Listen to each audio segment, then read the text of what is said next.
Hey kids, Hex Vision here with another episode of Tech Talk. I believe this is number 25 that we're going live. We've got an all-star panel of guests here for you guys. We'll go clockwise, starting with Whitney. Go ahead and introduce yourselves real quick. Hey all, I'm Whitney Magic, and I am an educator in the space. Particularly, I'm really passionate about bringing conscious women into crypto and specifically into the PulseChain world to build financial freedom and wealth that way. My biggest jam and my goal for myself is to bring 1,000 conscious women into crypto. So that is my passion. That is my dream. And yeah, that's a little bit about me.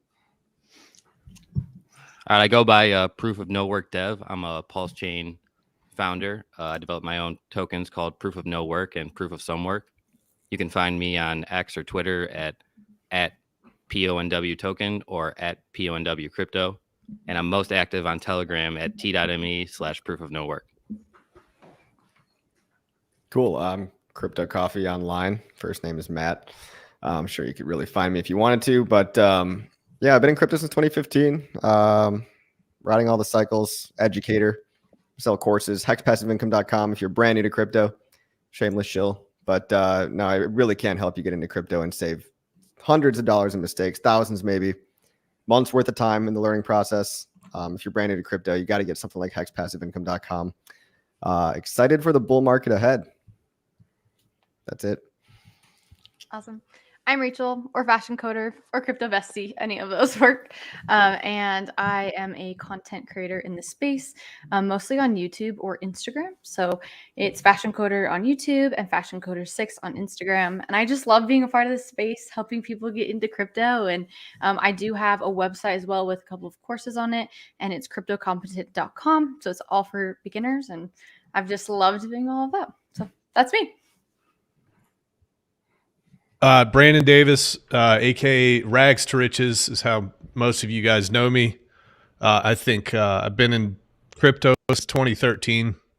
I was not successful for about 80% of that time, and I think that my purpose in this community was to try to create content to keep people together in this bear market. And now that the bull run's coming back, I'll probably disappear until the next bear because I think that's where I'm best served. Co-founder Texan Token, amongst a couple other things that will be coming out soon. And I like to talk about politics, and I like to talk about things that also matter in the world, not just cryptocurrency, and tying them all together. But do not like, comment, or subscribe. Thanks. Awesome. I was just telling these guys in the green room that I try my best to help onboard and walk my family and friends through crypto, and I'll spend a couple hours on the phone or in person, and then the next day, or I'll hop on YouTube, and either Whitney or FashionCoder or Coffee, they've got this perfect 1-minute clip that explains everything much better than I did, and shows it really well. And so yeah, if you guys are working with onboarding friends, fellow relatives, coworkers, everyone here is an amazing resource. 4 of these guys all have courses to help you guys or help onboard new users. So Whitney's got a course, Coffee's got a course, Fashion's got a course, Brandon's got a course. So definitely check these guys out. I'll have their link trees and their links in the notes as well. And both FashionCoder and Coffee have Patreons that are very valuable as well. If you guys want to jump on those and be able to message them and get an inside scoop and a little bit more attention from them. So a little shout out there. Also, as you can see, I'm wearing my Crypto Bestie t-shirt. I got this on the Black Friday sale. My wife and I both have them, and it's very comfortable. So I've got a link for FashionCoders merch in the notes as well. So Thanks. Yeah, check that out. So we seems like we're in a dead cat bounce right now in most of the coins and ecosystems that we're in right now, or possibly we've hit the bottom. What do you guys want to say about that real quick? Just price action going on this week, since that's the most relevant topic. Go ahead, anyone. You talking about crypto in general? Holds? I'm talking about more like the RH ecosystem. You know, we've seen Pulse take a bounce. We've seen Hex do a little bounce. Texan, we've seen bounce. And so I'm wondering, is this the bottom or is this a dead cat and there's more pain to come in our ecosystem? Because we've seen Ethereum and Bitcoin start rising up and getting more action and kind of coming off a floor, but we're still kind of chopping at the bottom, it feels like. What do you guys think? I think that we saw just one of these lone wolves, or a handful. They get freaked out and they try to dump the market. They try to extract value, lock in their profits, whatever the case may be. And this past week, we saw it dump significantly. However, what was nice was to see how well defended we were, and we got bought back up. 50% of that wick got bought back up. And where we did drop down at the very bottom of that wick, it was still a higher low. And in my mind, as long as we keep making higher lows, in light of everything that's happening right now to our community, we're not at zero. That's amazing. I don't think that we would be at zero because there's nobody else like us out there. So I find that bullish. It was good to see us dump so hard and get bought back up so quick, and I'm okay with that. I've been noticing too how I think if we want to rewind back in time, like we can get very much recency bias around where we are right now. But even just a few months back, before crypto was really like, I mean, if we want to go back just a few months back, we were feeling very much like this energy of kind of like what's going on. And remember in crypto, like we, especially in our community, we just need a small little like pulse per se and hit for things to roll and for the sentiment to completely change. So I think this is exactly where we just were a few months ago. And it's just kind of like we're waiting for the next thing. But we can sell our positions. But the thing is, then you're just going to keep chasing the next, like once some energy and momentum keeps moving. And so I think now is just a time to like come back to like your overall intention of like, why are you in the space? And what is your thesis around being here? For me, it's very bullish. Yeah, I mean, you could have had cheaper prices in all of September, like half of October. We're literally back at prices of just over a month ago. Little correction. When things go up, they often correct. It's not really anything crazy. People that are overly focused on what's happening right now and not thinking about the future and what things could be, you're missing the point. Like, that's not really delayed gratification. There's always going to be something pumping while your coin is not pumping. Things aren't one for one correlated. In general, yes, the whole space does rise and fall as more money comes in. But, there are periods of time where you'll see Bitcoin going up, and then you're going to be, sad Squidward watching SpongeBob from out the window. And it's just not all, it's not all fun just buying and holding. But if you focus on every negative thing to come out looking for a reason to sell, then you're going to find what you're looking for. There's always going to be someone miserable out there telling you to dump your bags. You get what you focus on. So the fundamentals have not changed at all. The metrics, the on-chain metrics, like I don't see daily active users dipping. I don't see any of the community just going away, giving up. I see more and more builders than ever before. I see more and more people coming onto the community. We're very hyper-focused on onboarding here, adoption. Everybody here has a course, right? And all the point of that is to get new people in, because we're one of the only communities that admits that this stuff only goes up when more people come in. And it's like a lot of people try to beat around the bush on that, but I mean, you need people in. So yeah, we do marketing very well. And I mean, some people just weren't in it for the long term and starting to show. Why isn't my coin pumping when everything else is pumping? Is like, you're not thinking long term enough, in my opinion. We'll get our time. Just got it. I mean, give it a couple. It hasn't even been 1 year. It's been 7 months. And we're still up versus Ethereum. I mean, nobody wants to point that up. We're up 70% versus Ethereum since what, August? That's nice. It's all framing. Look, like, right. Was it October? We were pumping. We were up 50%. Mm-hmm. We were taking our victory lap. Nothing else was pumping. And now we're taking a retracement and the other stuff is pumping. So, cry about whatever you want. Point your fingers at, oh, the link went down for 8 hours. Now it's back up and it's fixed and it's better. But like, there's always going to be a narrative you can, like something that happened in the real world that you can point to as to, why the price went down, when in reality, it's just people are afraid. People wanted to get out because look, if you survive the SEC FUD, I don't understand why you'd FUD yourself out now over something tiny like, oh, liquid loans. Some people got rinsed out of liquid loans and it's game over now. It's like liquid loans has actually been pretty resilient. We saw a couple big accounts get liquidated. Maybe they did that on purpose. Maybe they had no idea what they're doing, but it's a good lesson in knowing your liquidation price if you're going to use that platform. And if you don't like it, you don't have to use it. But I mean, that could have been a reason, I suppose, for the volatility, but it could have just been any number of things. Just people getting antsy, people talking about, why don't I have my pump yet? And people feel like they've been holding for a lot longer, but they really haven't been. They've been waiting for 2 years and they've been holding for 7 months. So, yeah, I think in my opinion, I've been in crypto for maybe since about 2016, really. And historically, whenever Bitcoin has started to rise, it usually rises alone. And then the funds from that start to leak into ETH. And then the funds from ETH start to leak into the other EVMs. And it's very much a trickle down economy. So typically you'll see Bitcoin run first and then the altcoins run second. Hex has historically kind of not really followed that narrative specifically itself. But, I think as the larger Richard Hart ecosystem, the big factor is sadly just the case with the SEC. And I think people are kind of anticipating on the 18th here, the next court case with Richard, that he's probably not going to respond.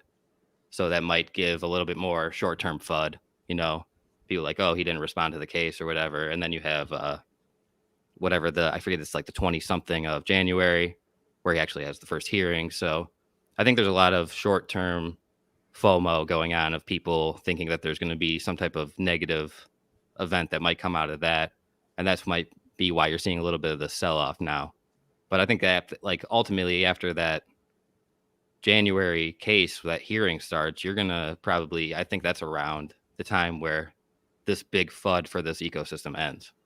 Regardless of what happens there, I think that will be a time really about a month from now where you'll start to see the bottoms, I'm hoping, start to form. I'm kind of under the opinion that it's still going to go a little bit lower from here.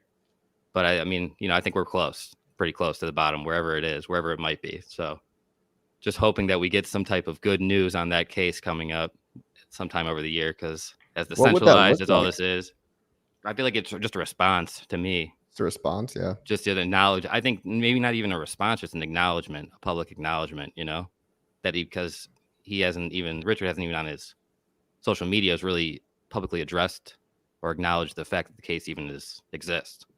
So I think that's a big FUD point, and if we just get resolve that, there's not much else really to hold us down. We'll think of something. Right. Yeah. That's how it goes. Huh? Don't you worry. We'll find something to get all afraid about. But no, I mean, I understand what you mean. Like, it is a big point on everyone's minds. I try to think about it like when you realize fundamentally what Hex, PulseChain, and PulseX are, it's very, very extremely unlikely, in my opinion, that they can even touch these products because they're truly decentralized. I mean, maybe they can touch Richard. Worst case scenario is like maybe he pays a fine. Like, I don't see the DOJ getting involved. I don't understand. Like, it's clear that the SEC doesn't understand what they're suing because they're suing an immutable piece of code, which they somehow think he has like an off switch to. Like, he couldn't even shut it off if he tries. Yeah, they called him alter egos for him. Hex, PulseChain, and PulseX are alter egos of Richard Hart in that case. Right. Well, there's a lot of wild stuff. Well, they've got to be able to legally attack those entities as well. So that's why they logically tied that to RH. That's the reasoning behind that. Yeah. But I mean, you've never seen anybody refer to Richard Hart as Hex. Yeah, I think they really call him Hex or whatever, that's so weird.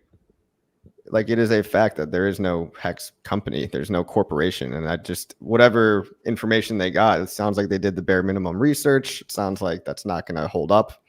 Yeah, they called PulseX like a Uniswap fork on Ethereum.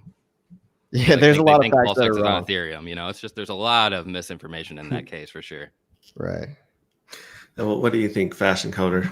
Something that I'm super bullish about when it comes to this is that we're able now to like run everything locally, right? And so it's like these things don't actually technically exist because it's just something that's code on your own machine that you can run. And so I think that's something that's super cool about decentralization is with that code, it really does disperse it. And so here we are able to run these things on our own. And so how do you go after that? That's really difficult to do that because, I mean, I have it downloaded on my computer. I don't know if any of you have downloaded it on your computers. I clicked the button. Yep. I did it. Exactly. And so it's like we run Hex, we run PulseChain, we run PulseX, whatever it is. And so that's one of the reasons I'm super bullish on this ecosystem is because we can run it locally.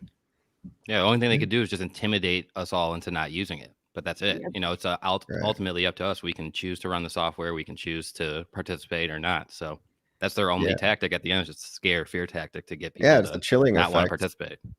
And I don't want to say like it's entire, like there is a very, very small chance all of this could go to zero. Of course there is. Like solar flare wipes out the internet, and other really bad stuff could, if they got really corrupt, maybe they could mess with RH like on a worse level that I don't even want to put in anyone's head. But for the large majority of people, I believe that the fear lives in your head, and the more power that you give it, the more attention we focus on all these worst case imaginary scenarios, some of which aren't even necessarily possible, then it becomes the boogeyman that you create. So they can't stop you from buying it. They can't shut it off. And so I just think putting out a message of confidence, like what Richard has been doing, is he changed the front end websites to partially as a decentralization move, you know, a chess move, 3 steps ahead. But I believe somewhat of that was just sending a message to say that when you fake Richard Hart in the chat, saying that when you run this code, you're not running a website. The code is not the product. Richard Hart is not the product. So it's in a way sending a message of, look, what these products are is like, it's not a website. This website's a list of links of all these different ways you can run the same underlying code on a blockchain run by hundreds of individuals across the world. I mean, if you look at the people signing the PulseChain petition as well, it's like over half of them are not in the USA. So like the SEC is kind of a US jurisdiction. I don't think they're the police of the world, even though they might think so. We'll see how it shakes out. That, and then also this is probably pivoting and moving towards having a better case in court, being able to bring that point up, I believe as well. Which a lot of the things that he's done, I think, are pointing towards that. I've been super thrilled to see how while we're handling all of this change in our community, first off, it's like commending our community and the people that are here right now of like how we handle change, like in our personal life, because our finances are personal, but then also as a collective community. That's been the first thing of just like realizing where we're at. And I've been reminding myself like, hey, we're building something that's never been built before. Of course, it's going to be uncomfortable for a little bit. Of course, there's going to be change, but we just have to remember what we're building long term. And then the other half of it that I like to remind myself is like, because all of this stuff is going on, like because Richard isn't on, what it's done is it's really invited all of us as community members, like this room that we have here, all of us to be like, well, what is the passion? Why are we here? And Richard stepping away is just having all of us to actually claim our why, for us to like reach out into our communities to be like, hey, these are things that are going to change the world and can change your life too, if other people can see it as well. And so this is really where like, yes, the code and yes, the websites are all one part of it. But more than anything, we're building the decentralization aspect through the messages that are being sent out into the community and really having the community sculpt this network, because that's what we're doing. We're building a network. It's great. Yeah. It's like, I call it like the new frontier, right? It's like we're building a digital nation, and it's all what you make of it. There's so much opportunity here. And some people are, you know, making their stakes and saying, hey, you know, I want to fork this protocol or that thing, or make this coin, or I want to have this role in the community, and people are stepping up to the plate. So I really appreciate everybody. The fact that there's, you know, thousands of us online all adding something, and not just, most of us aren't just sitting around complaining and bitching and whining. And, you know, for those people, like sometimes maybe you are better off just muting social media for a while in general too. I mean, I know Twitter's not the most mentally stable place in the world. You're going to get like the most emotional responses because, you know, it's all within 280 characters. But no, it's also a huge time of opportunity if you see it that way, if you're focused on the future and not the immediate present, because the only constant is change, right? I like that. I look at it as opportunity. You know, I mean, a long time ago, crypto has this barrier to entry, right? You know, it's not as easy as using Venmo on your phone, right? You have to do some research, and it helps if you know someone like you guys personally that you can call up, or a family member that can sit down and help you with Metamask, help you with the wallets, help you with the bridges and things like that. But when it is as easy to use as Venmo or Cash App on your phone with a couple of taps of your thumb, the price will already, like that. That's not the time to get in. That's not the time to invest. The time to invest is now, when you do have to put a little bit of time, a little bit of effort, and a little bit of skin in the game. And speaking to almost everyone on this panel, we've been in crypto long enough to lose a lot of money by making mistakes, right? It's like a college education. You're going to spend some time, you're going to lose some money. But at the end, you'll have a skill that other people won't have that's going to put you into a really good position in the future, I believe. And so when I hear about the IPFS, the downloads, bridging, that's anything that's difficult or takes a half an hour to sit down and learn, I get excited because I know that the price isn't baked in yet, right? So that's the greedy part of me that looks into it. And then the other part is, like you said, we're building a digital nation here. We're a whole new digital society. And so it's kind of cool to see the things that people are building throughout the ecosystem and all the passion and time and effort that they put into these websites and these products and marketing and education. So to me, I see that a lot of this stuff that is a pain in the butt for a lot of people as a positive going in the future. Because like I said, it's like the first email took like 4 days and a team of nerds in New York and California to get the first email across the country. And 4 now days? I did not know that. your grandma like swipes her thumb and sends you something about Trump or whatever. So like Yours too? Yeah. So I'm just saying, like, when we get to that point where the user experience is easy and it's commonplace, everyone will have made most of their fortunes by then, I think.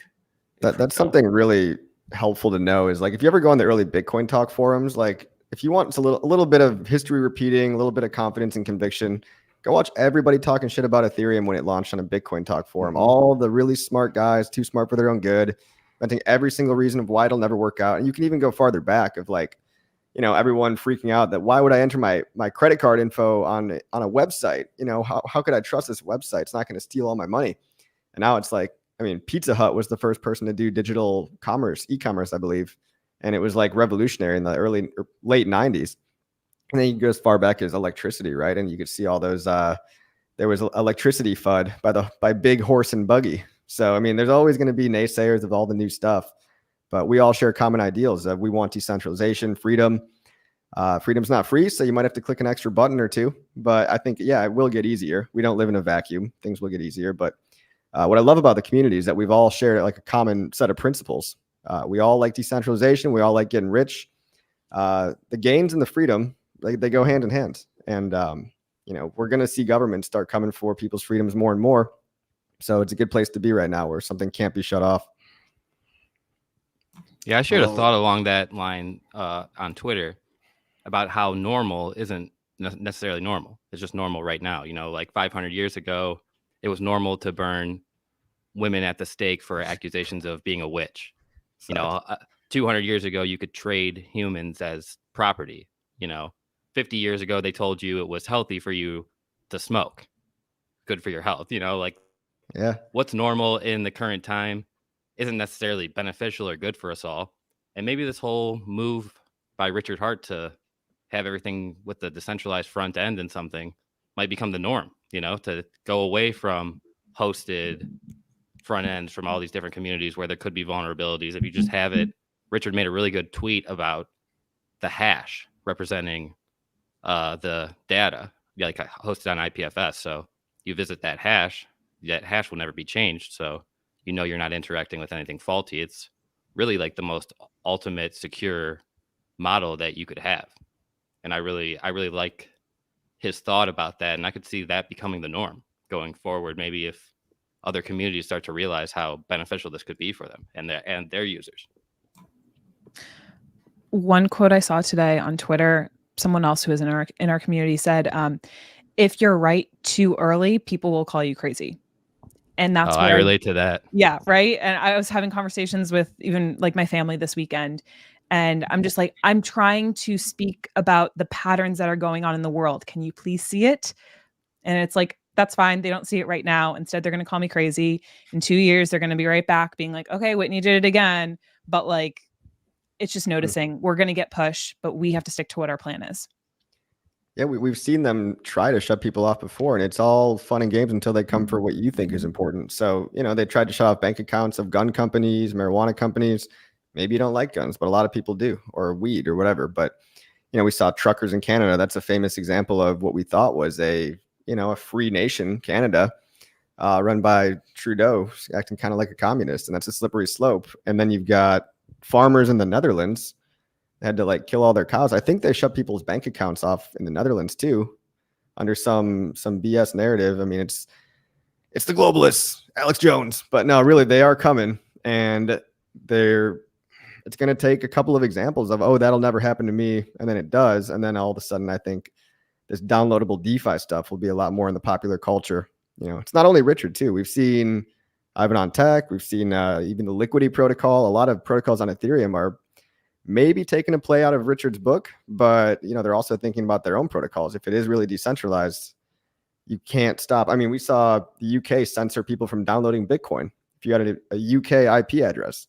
It's all these little things that are happening. It's like frogs in boiling water. Like, oh, that won't happen to me, but it sucks for all those guys, though.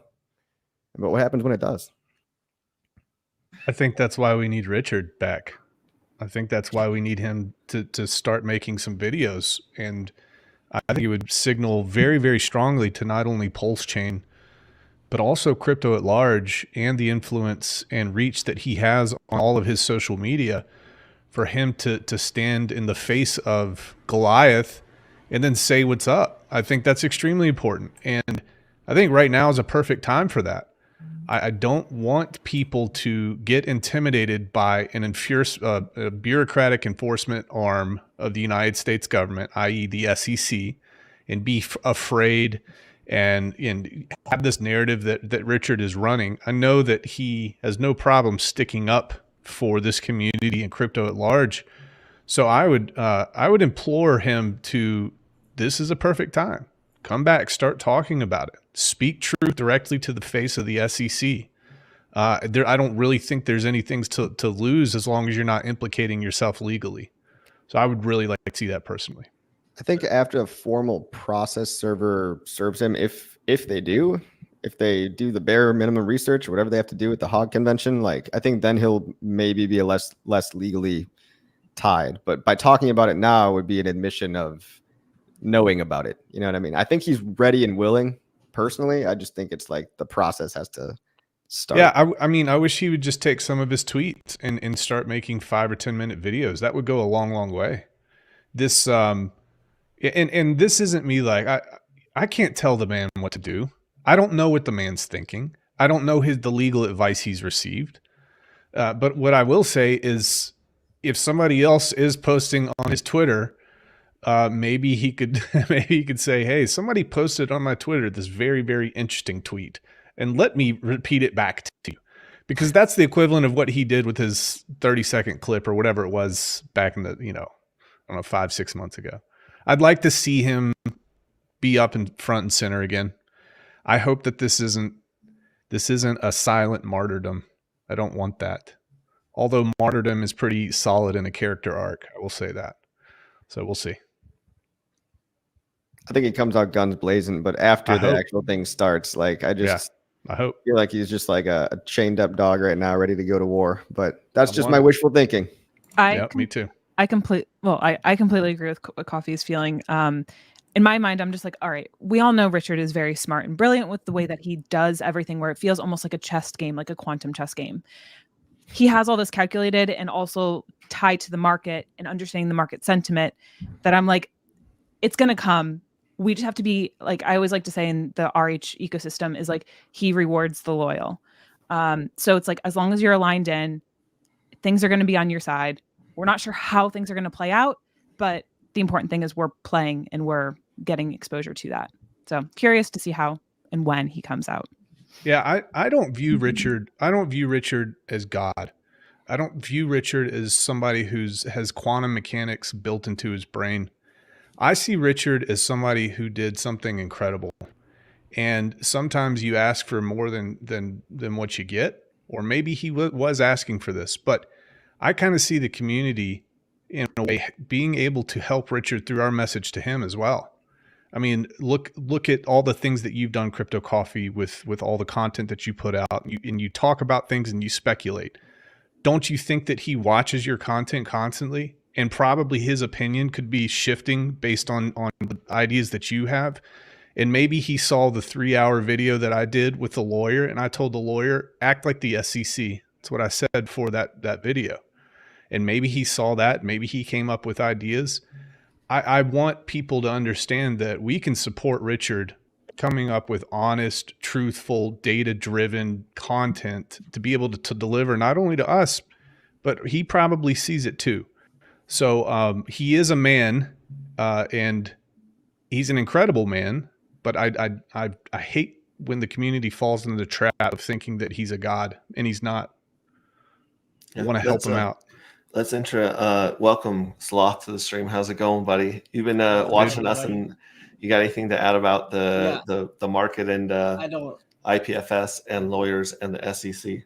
Yeah, well, I'm not sure what exactly I just walked into, but whatever Rags has just been saying, I disagree with all of it. He's wrong. Don't listen to him. Okay, I don't know. Just kidding. Wait, what are we talking about? Sorry, I just hopped in the middle. So IPFS, SEC. Well, tell people who you are if they don't know you yet, and then where they can find your stuff, first of all. Yeah. And you also have a crypto course like everyone on this panel. So like if you don't have a course, I don't really have room for you on my panel. Right? Bro, I don't have a course, man. Well, I'm glad you didn't tell me that before the stream. He's proof of no work. He's not doing any work. What are you talking about? Bro, come on, man. Yeah, if you want to be on this stream, first create a crypto course. Oh man. So go ahead. Go ahead. Where can people find you, and where how do you get involved in crypto? Yeah, I'm CryptoSloth. I'm a guy on the internet who talks about crypto sometimes. You can find me on YouTube at CryptoSloth, Twitter Sloth Crypto3, and on great streams like this one. Yeah, thanks for having me on, Hexray. I appreciate it. Always love coming on your channel because it's the first channel I ever appeared live on. Yeah, that was crazy. I remember that night actually when I was like, "Who wants to come on stream?" And you just popped up, and I was like, "Who's this guy?" and now you're one of my best friends. So it's yes, sir. Thank you, internet. I want to give a shout out to the people in comments. We've got Acrylic Art, Makai, or Kamimi.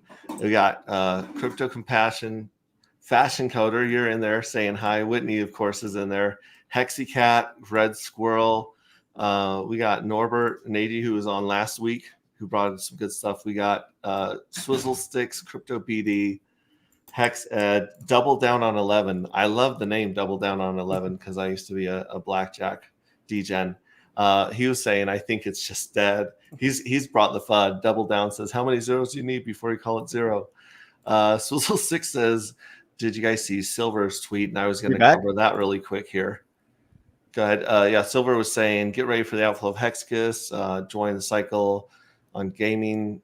50% of communities banned, not because I tweet this, blah, blah, blah. So he was basically saying, I hate crypto, I'm out. And your friend Sami actually made that video clip that I shared this morning where he was saying, if you hate crypto, then that's kind of strange because crypto is just a technology, like the English language or like trains. And he brought up the example how everyone was betting on trains and gambling on trains in the 18th century, right? They thought that the trains were going to change everything economically. So they were all gambling and just betting on train stocks back in the day.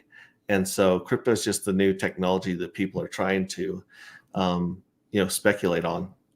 So we got D3C Cals talking about VRX, and then most Pretman was comparing BRX to BTX, I think, or BTR here. I haven't heard of those yet, but apparently they're on PulseChain. Mobius is in the house. Good to see you. Moonmutt is in the house. Hey, Moonmutt, you've got to send me your address again because I don't think that the address you sent me is a real address, or I've got it wrong. So send me that and I'll get you your t-shirt. We got Richard Hart. I can't believe he finally showed up here. He invented these scams to steal your money. Imagine falling to hyperinflation RC20 shitcoin and the ghost chain LOL. That's really weird coming from Richard himself.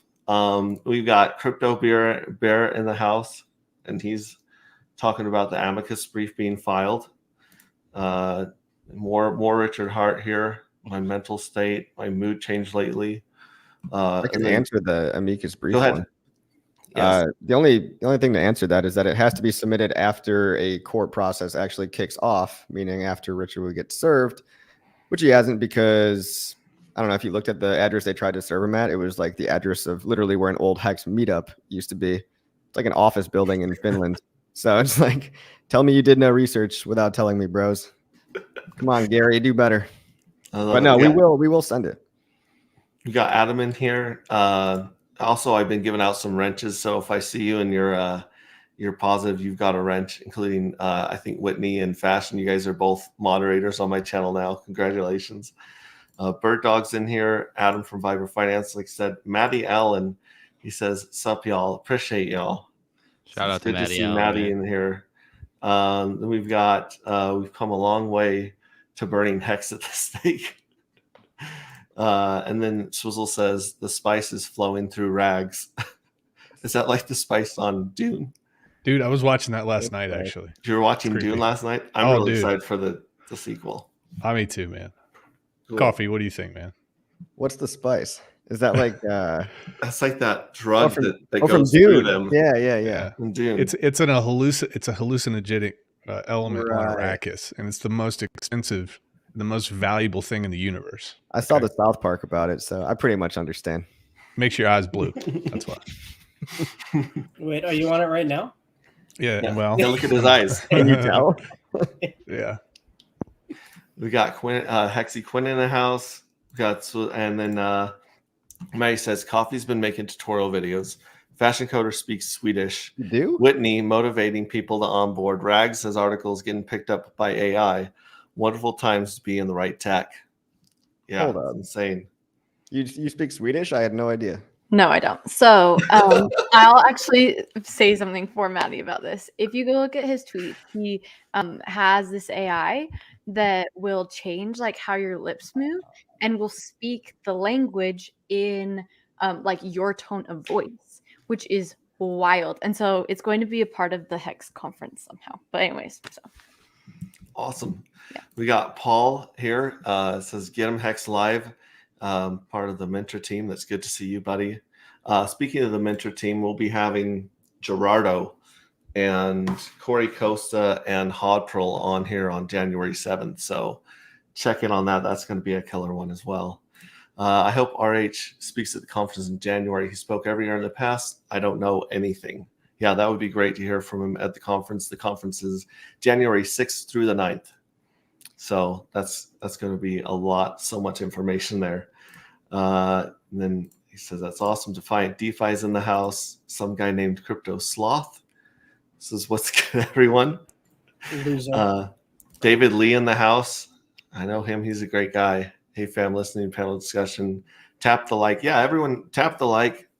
Come in here. Bring your questions for this amazing panel. Like, how often do you get to communicate with 6 or 7 big-brained hexagons at a time? So put your comments in the chat. Bright Light 57. All of us will make it.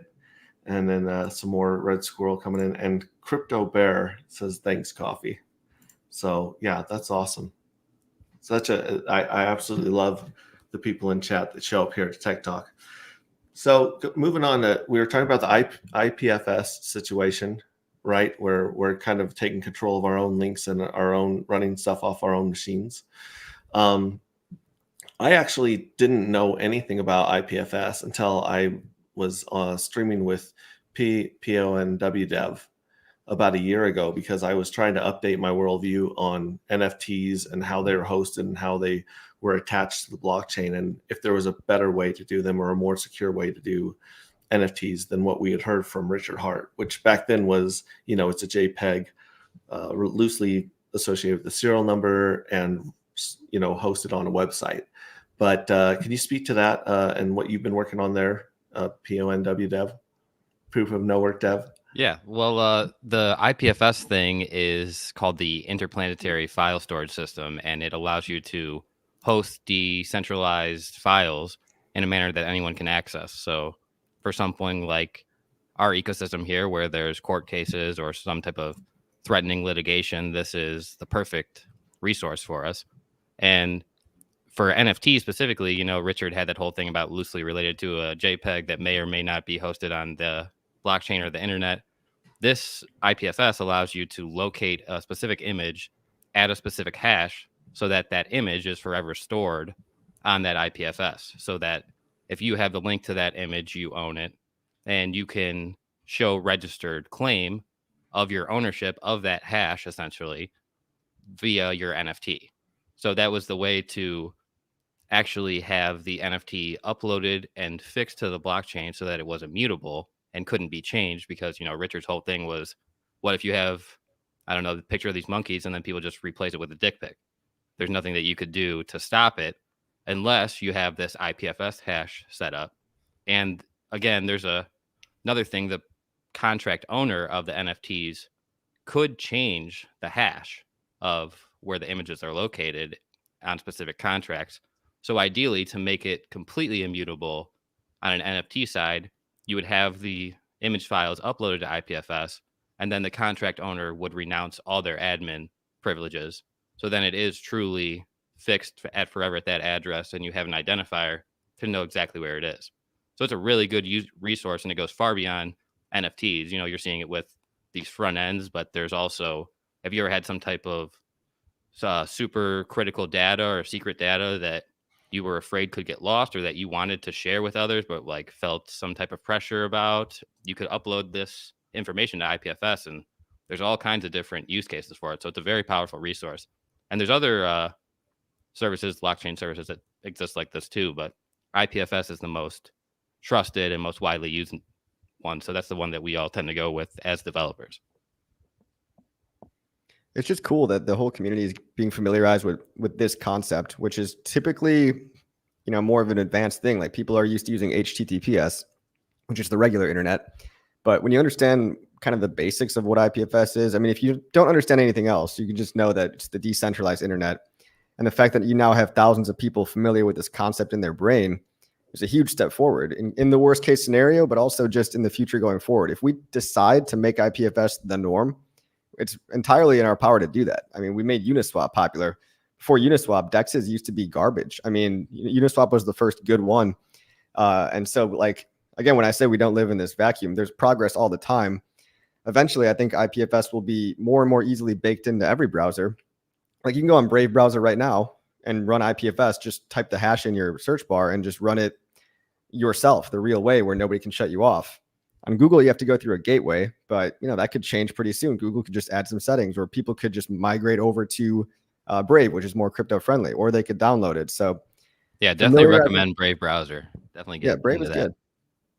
It's just good to be a couple steps ahead of the game, so there's no central authorities catching anybody off guard years down the line.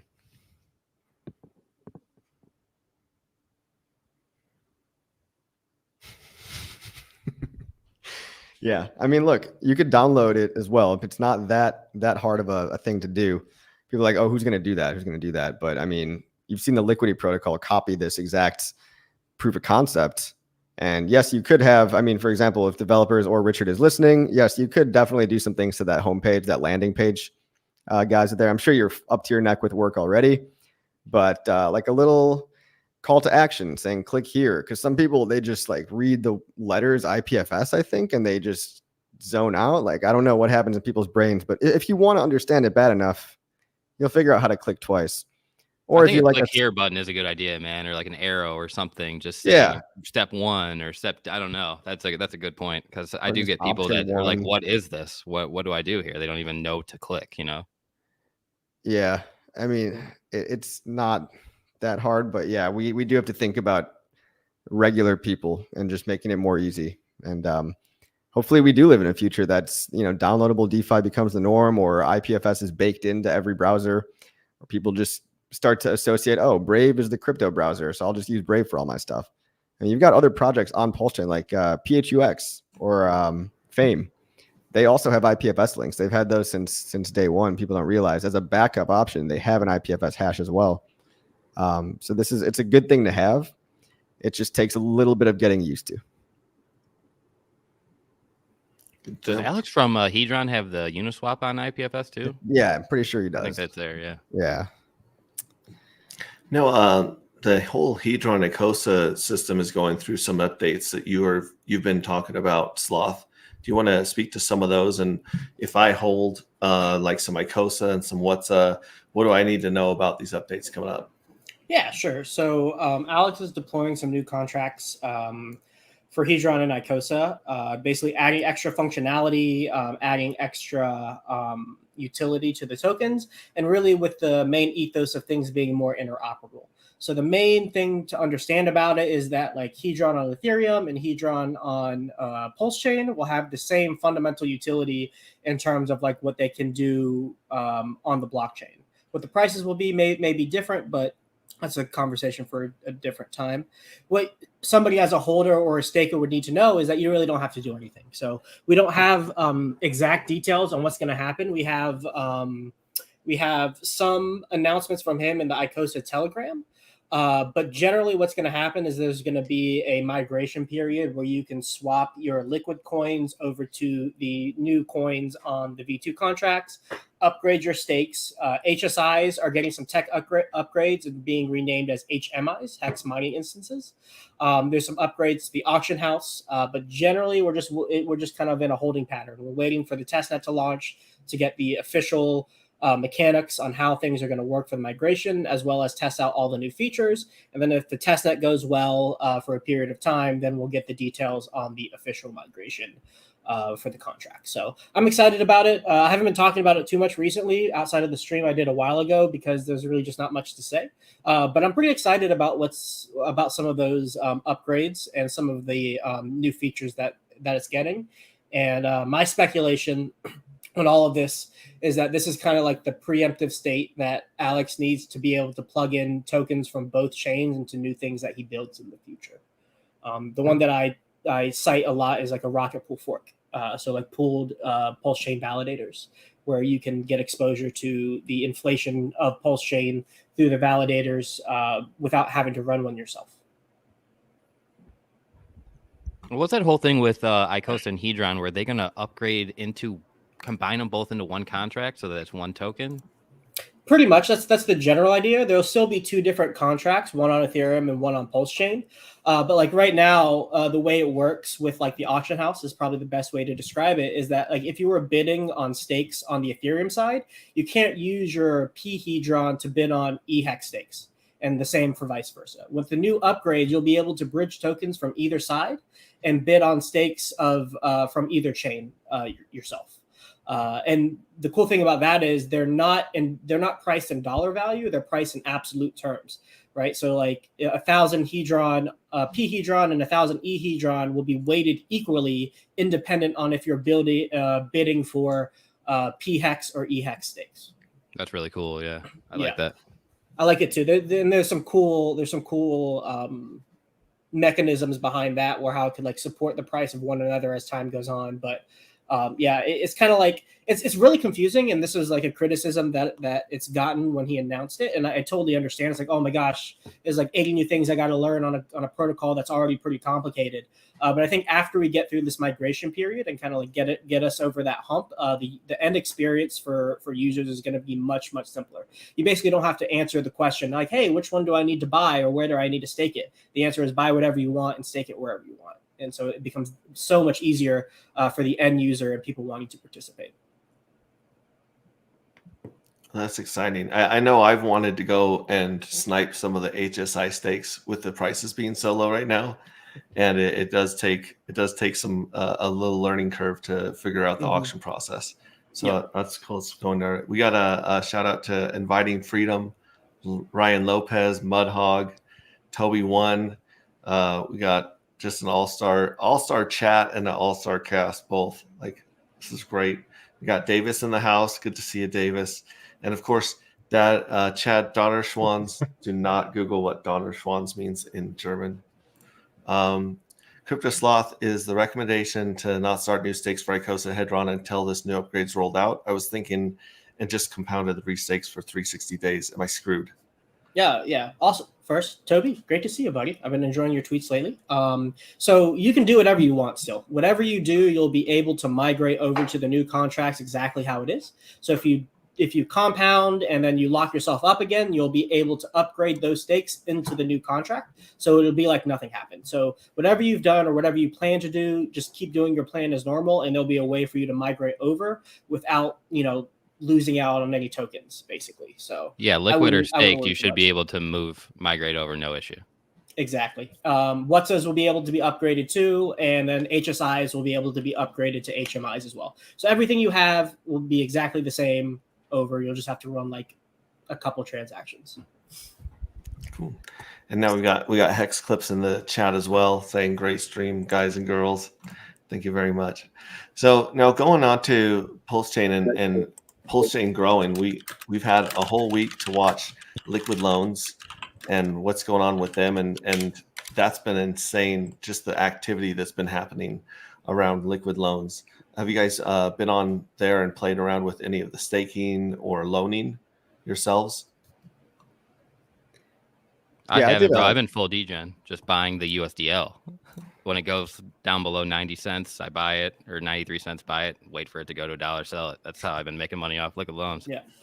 I've been very impressed with it was holding like a premium for a while. It was like $1.04, $1.05. I don't know what it is right now. Yeah. Anyone have any explanation for that? It's been like that for the past about 48 hours. It's been about a premium above $1 for the past 48 hours.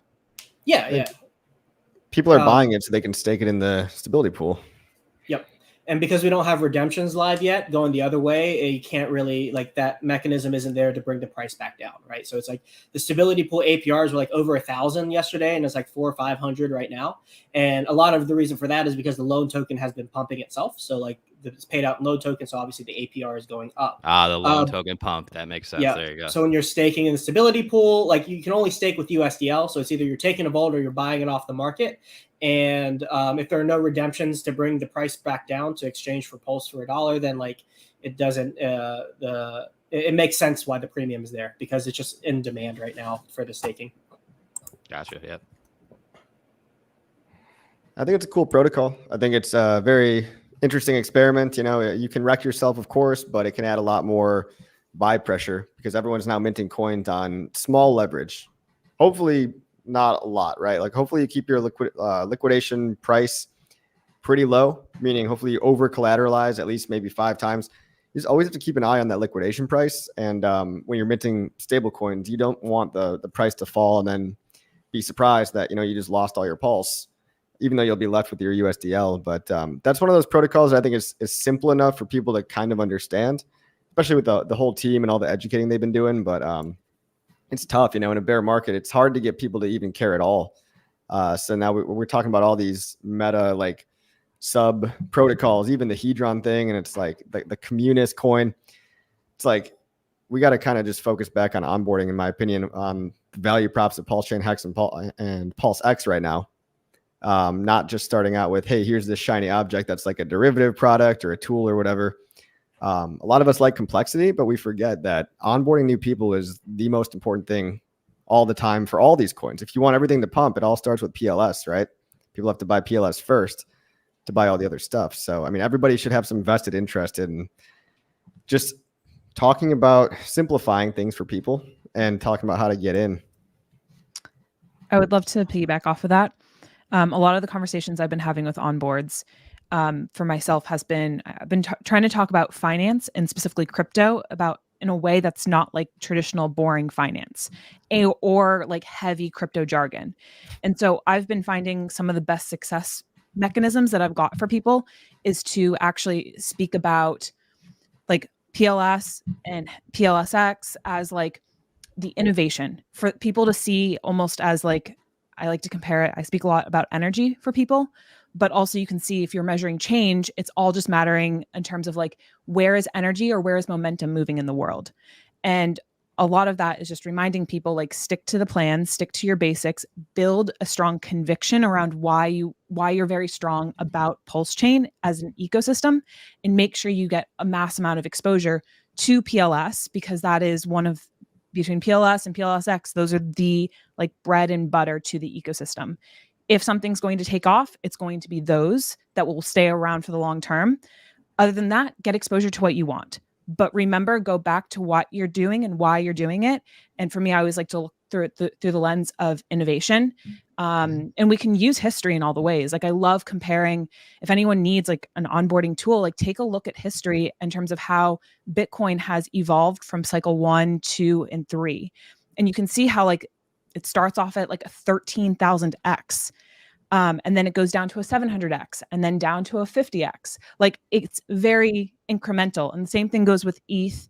Same thing goes with Cardano. Like use any of these layer ones and you can see the pattern to remind people like, why are you here? Like invest in the layer ones, invest in the layer twos. Agree. Yeah. I mean, diminishing returns is super important to remind people. Like you're not getting that in Bitcoin. You're lucky if Bitcoin doubles from here. Very, very lucky, very generous. But yeah, think about the risks of, I tell people sometimes I literally view it like it's too risky not to be here right now. Like what is the risk of being in the traditional system? You know, we saw Silicon Valley Bank fail. We saw Signature Bank fail. We saw a lot of centralized services fail, and it's only going to get worse. So, I mean, at least having some stake in a decentralized ecosystem. And then I prefer one that's newer, that has a huge community behind it. Again, a lot of stuff on PulseChain is not reinventing the wheel. So one way to have conviction is you just look at the past, look at Ethereum, look at how well that did. And it's literally just a cheaper, faster clone with a full system state copy, you know, world's largest airdrop, sure. But we know this concept works. And we're just fixing the primary problem of the fact that it's too expensive on Ethereum for the average person to do stuff. So you have a concept that you know works, and you have a new opportunity to start right at the ground floor, lower than people that sacrificed. And, you know, this is something you could believe in for 5, 10, 15 years. I mean, this could be a long-term play if you think it's going to be around. I think we've got critical mass since a long time ago. I think we had critical mass in Hex, and now you got that spilling over. Of course, some people are going to be kind of bandwagon speculators, but the people that are still here at these like pretty close to the bottom gives me a lot of hope that if you're still here after everything else, we're not going anywhere. You're just keeping on building, keep on spreading the message. And again, it's not reinventing the wheel. Think about the risk of just doing the normal thing and just investing in your 401k or whatever you think is good. Opportunity cost. Yep.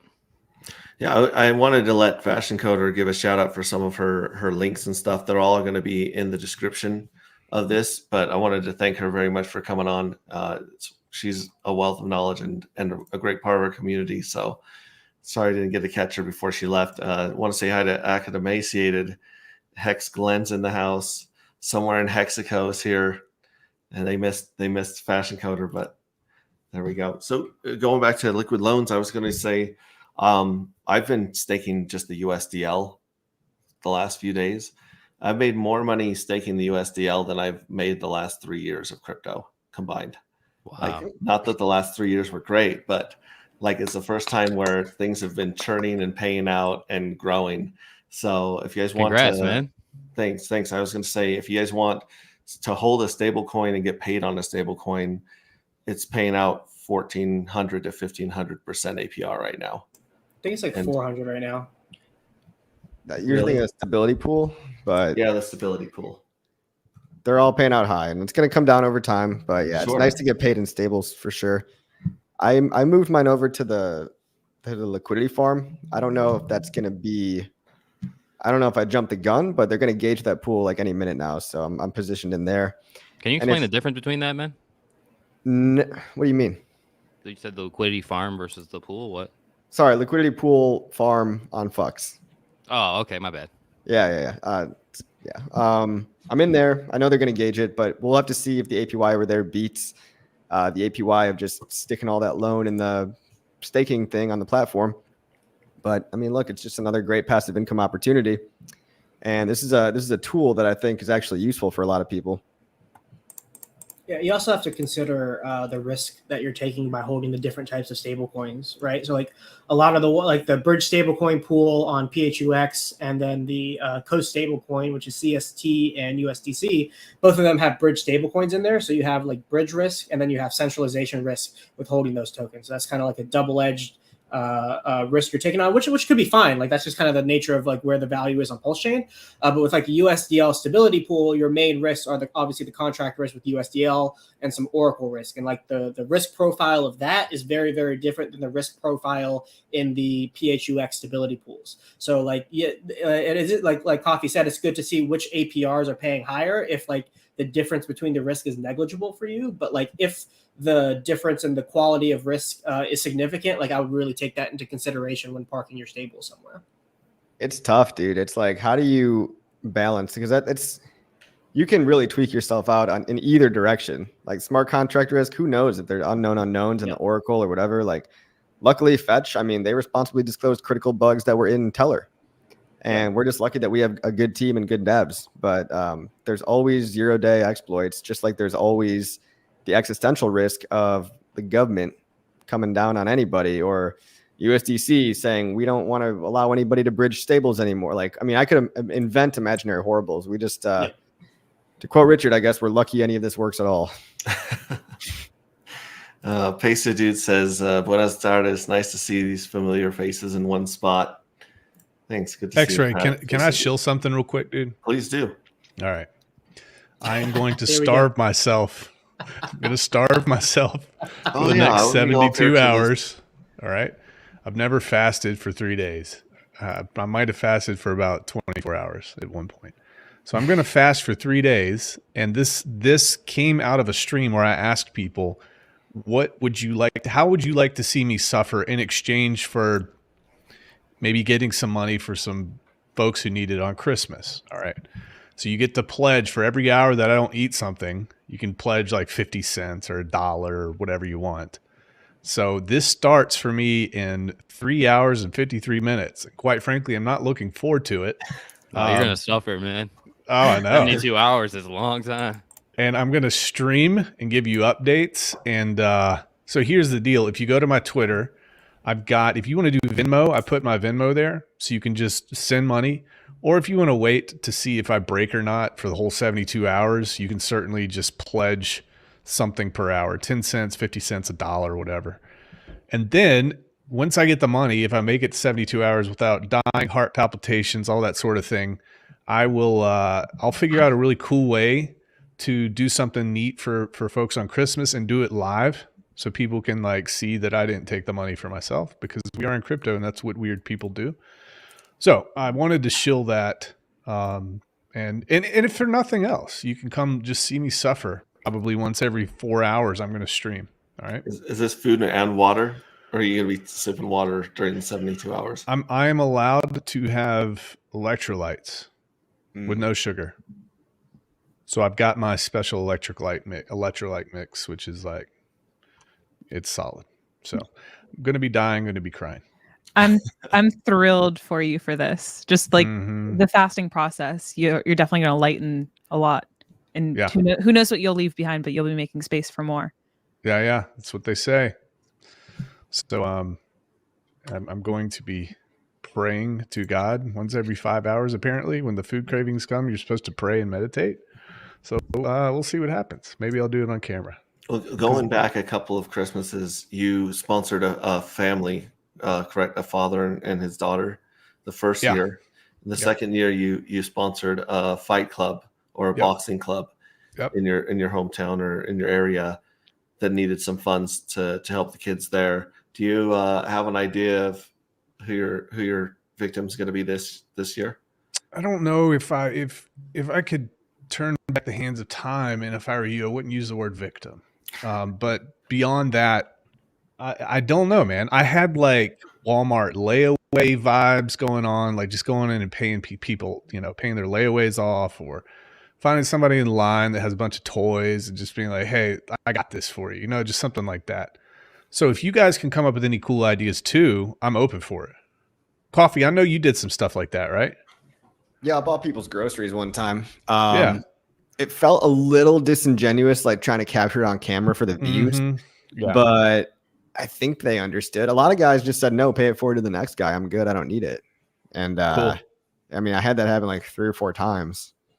Maybe I could pay it like, here's, you want $10 or double it and pay it forward type thing. There you go. 100. Yeah, that'd be kind of cool. Yeah. I mean, on Christmas that's the time to do it.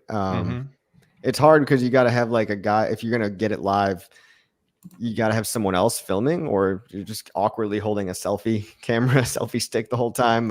Yeah. I was embarrassed. Like I thought about that too. I'm like, I'm really not doing this for views. It's not about that at all. But I just think it's cool that we can always represent PulseChain and Hex folks, which we have, and hook people up. I think it's awesome. Yeah, it's a Yeah, net yeah, positive. yeah. It's not So- like I know you in particular are not doing it for the Right. clout, but you still don't want it. You still want it to be documented. Like It has to be documented. 100%. It Yeah. has to be. Yeah. Hex Futures Hmm. says, hungry, angry, happy. I did a bunch of sleep during the angry stage. So there's a Well, little heads up. If you guys want to start with me, there's a bunch of people like Freddie Quote. A lot of people are starting this with me here in about 4 hours. So if you want to, hop on board. I'll probably stream. I'll start streaming around 7:30, and then smash some Reese's to the face right before. hopefully they're fresh out of the freezer, sir. Enjoy All those. right. Awesome. Yeah. Thank you for bringing that up. Yeah. I appreciate that. Now, I do want to get back into proof of no work dev. You've released, back in the day, you released a couple of NFT collections. First was the Richard Hart one, Not Your Keys, Not Your Crypto. Is that correct? The first series that you minted or let people mint. And then the second was the Vampire series with Jack Levin, right? Yeah. Just a Hey, have troll you- of Jack Levin, basically. Yeah, trolling Jack Levin. What about, have you done any other NFTs or releases since then? I did do one other NFT, but it never really got any traction. I did a Trump NFT, but the thing only got about like 8 or 10 mints. So actually, a couple of days ago, I should talk about this. There was a vulnerability inside of Third Web smart contracts, a lot of them. Then it wasn't just specific to Third Web. Third Web is a service that a lot of people use on PulseChain to create their smart contracts for their NFTs. And so this Third Web service had something wrong with their approval function, I believe it was, and it was giving unlimited approval in their contract to spend like your entire balance, basically. And so they uncovered some exploit with it and they solved the problems inside of their smart contracts and offered the ability to move to a new one. But these contracts all had this vulnerability, so they had to be migrated or moved to a new contract. I'm actually in the process of doing that right now because I'm waiting on Third Web to get back to me. There's an issue with the PulseChain network. For whatever reason, the copy clone NFT projects, like say you had Bored Ape Yacht Club on Ethereum, when it got copied over to PulseChain, the Third Web provider doesn't support it on their front end for whatever reason, all the NFT copy clone contracts. So there's some issues with that there, but those contracts have to be migrated all to a entirely new contract, and they were locked. So there's a interface. If you have deployed a Third Web smart contract or an NFT contract, you should visit the Third Web site. Believe it's called migrate.thirdweb.com or something like that. And you'll need to lock your smart contracts that were deployed before November 22nd, I believe it was, to make sure that this vulnerability is no longer active to any of your users, and migrate to this new contract. You also make sure, I told everybody when this launched and stuff too, to make sure to remove all of your NFTs that may be vulnerable, have this from any marketplaces, because when you post them to the marketplace, you give them an approval, and that's where you can be exploited. So does this let them steal your NFTs or other coins as well? I think the issue is it's an unlimited approval for everything. For your whole wallet? Your whole All your wallet, I coins. believe. Yeah, I believe that it can steal. It might not be able to. I didn't look into the details of the exploit, to be honest. Yeah, But I'm glad I don't touch those things. I can speak on that for a little bit, because I looked into that a decent amount, because there's a lot of the Tangang NFTs are minted on Third Web. Basically, it looks like the end problem was with the Open Zeppelin APIs, which are used more broadly in the Web3 space. yeah, that's why it doesn't and just I went- apply to Third Web. It's Yeah. on multiple contracts. Yeah, the one vulnerability that I saw, or the one when I went through the audit, the one biggest problem that I saw was the ability to potentially add in new functions to a contract that's already been deployed. So it's like you could add in new functions to run on that smart contract, and you could basically create a function that maybe drained a wallet that had approvals for that contract for like that specific token and stuff like that. And those vulnerabilities were only relative to like what we saw on the third web contracts. I don't know if we've gotten any more details on exactly which library on Oakland Zeppelin it was or not.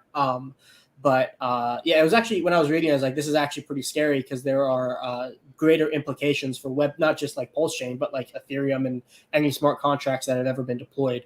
But for the most part, it seems like it's going to be okay.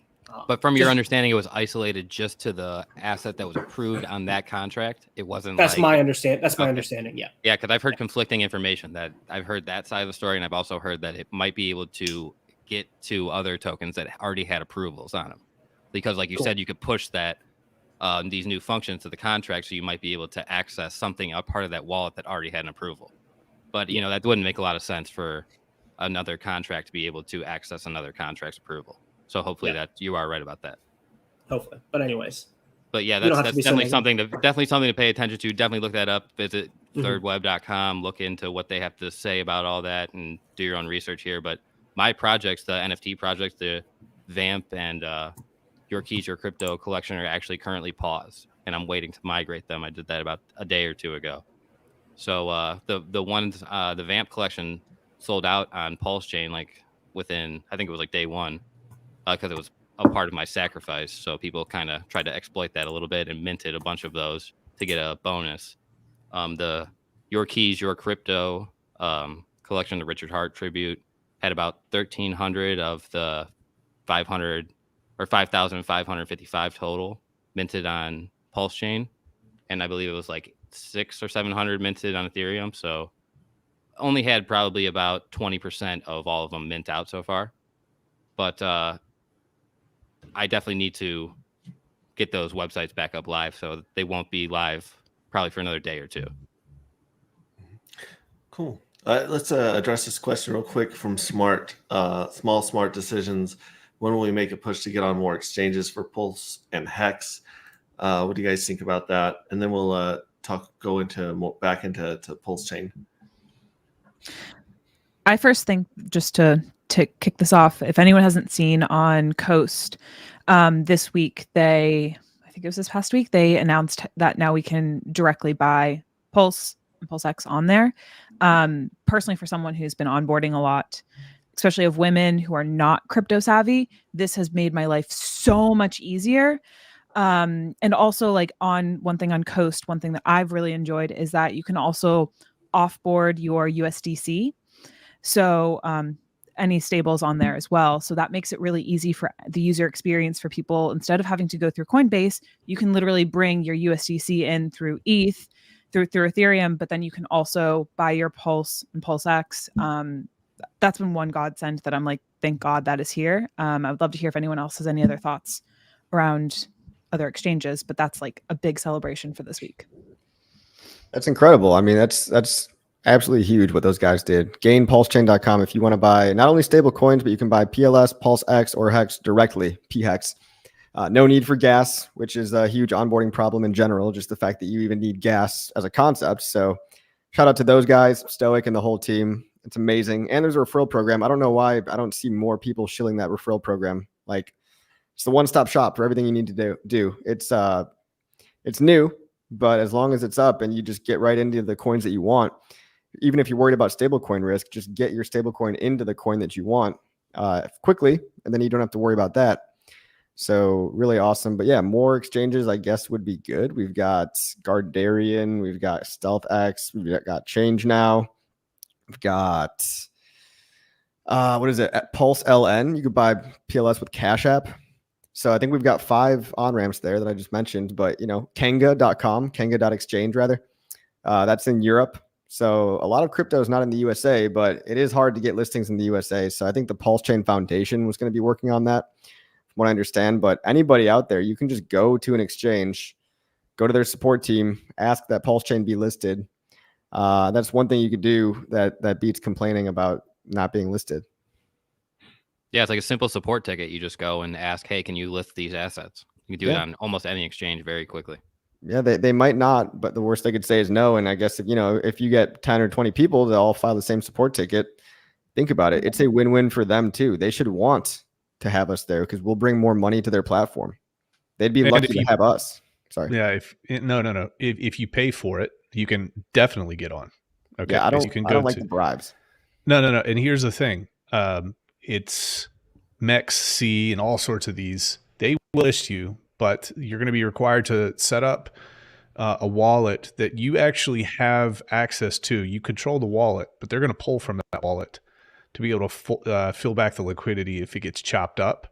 So you can negotiate those fees as well. So if you have like 10 people and you guys are really hell bent on getting on a really cool exchange, because this is just telling you the name of the game in this industry, they'll send you a quote and you can negotiate with them if you're really wanting to get PulseChain on one of those exchanges.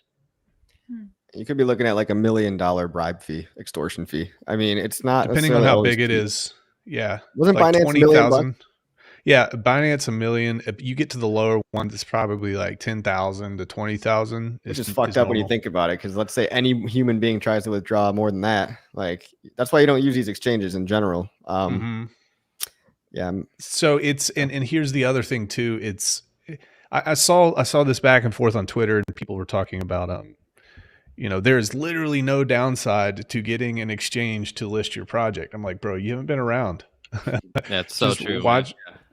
I mean, how many times did Hex get destroyed because one of these exchanges got hacked and drained? We see it so many times. PoNWDev lists Hex, by the way.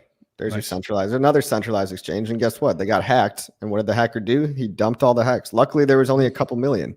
Which, when you think about it, that's also kind of fucked up. If there was a bank run and people tried to withdraw like more than a few $1,000s of Hex at any given time, they proved that they also didn't even have the liquidity. So when you're trading a lot of these ticker symbols on centralized exchanges, you're not actually trading the coin itself. You're just trading a number in their database trading engine, and they just hope that there's only about 1% or less withdrawals per day or whatever the magic number is. But they can't support a bank run any more than a real bank can support a bank run. And they the funny part too, fail, man. They almost all the sexes fail, and they rug, and there's all these allegations that it's on purpose. Like the guys on the insider has a back door, and they'll just rug the funds, or allow someone else to rug the funds. That's very if there's a need for more liquidity, they will actually they have wallets that are tapped into the dexes, and they just buy it off the market and then upcharge you. So it's a really big scam. Just be super careful with it. Yeah, that's what Change Now, I believe, is just doing. They're just charging you like a 3% fee to go buy it on a DEX for you. Yeah. Now, if there's enough demand for the asset, these exchanges will come and grab this because they want to make fees on it. So you saw that, for example, I think Pepe, they refused to give any away. They made these exchanges go and market buy it up. I thought that was pretty funny. But they will buy it up, and they'll gobble up that market share, and they'll make fees off of it. So that's something we can look forward to in the future if and when PulseChain gets there. Yeah, something I was really excited to see this week was the limit orders coming in, being available, and I believe that was through 9mm, wasn't it? Tetra. Tetra started opening, so you can do limit orders, which is a great way to DCA in and out of coins. Way better than trying to time the market or watch the charts and try to find the right time to enter or exit a coin. Does 9mm have it too? I think you're right. No, about they have that. V3. They have V3. Okay. They have V3, so you can do single-sided staking on 9mm, which is cool. And then, like I said, with Tetra, now you can do limit orders. Mm-hmm. So, yeah, that's really exciting. Tetra is something that I think a lot of people are really waiting for that to bloom and launch with a lot of stuff, because just what I've been doing, and Barista also is coming out with a front end. So they'll automate a lot of your strategies that you're trying to do. If you're trying to yield farm or roll or compound some of your fees and yield, then they'll do that automatically. So that's something I'm really excited about is the automation. It's going to make a lot of this stuff easier than otherwise. It's basically a part-time job babysitting your crypto, moving it and watching when to get in, when to get out. I just hope it works, dude. I hope hope it's safe. You mean the Barista or the Tetra? Yeah, all of it. Because when you're connecting your wallet to something that needs allowances on every protocol, routes through every protocol, I don't know. Makes me scared.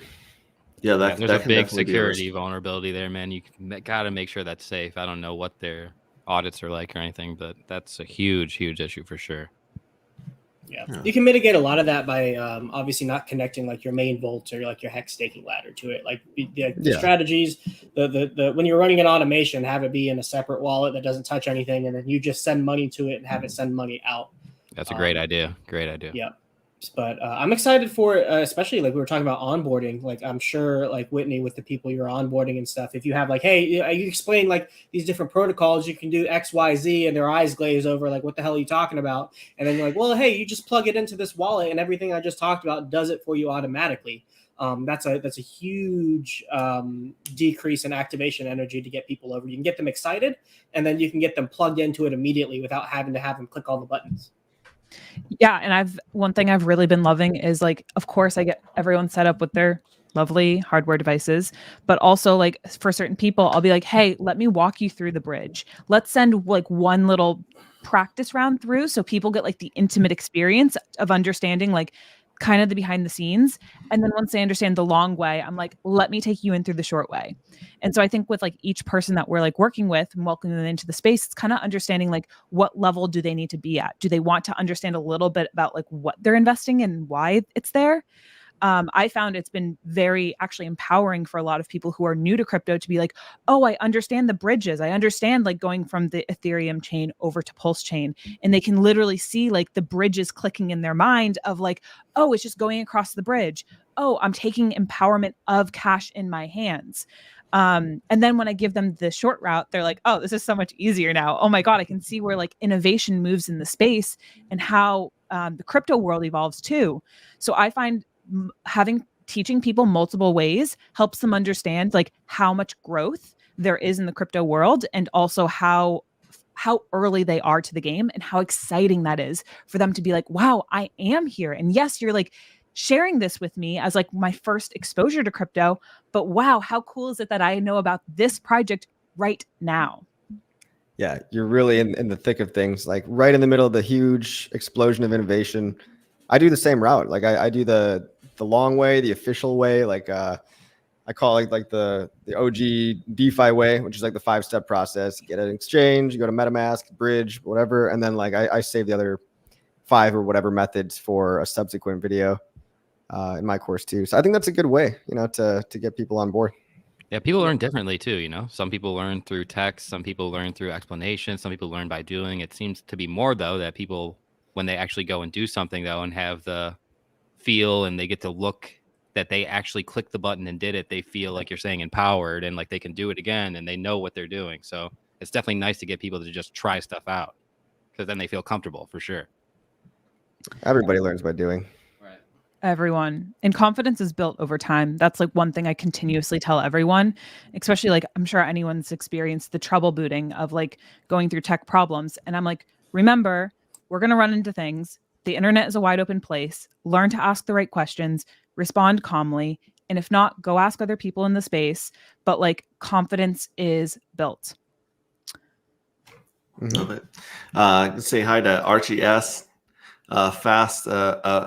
Abdul says, let's talk bribes. We talked about bribes, Trump NFTs, and trolling Jack Levin. Pretty base, to be honest. Hex Down Under says, morning girls.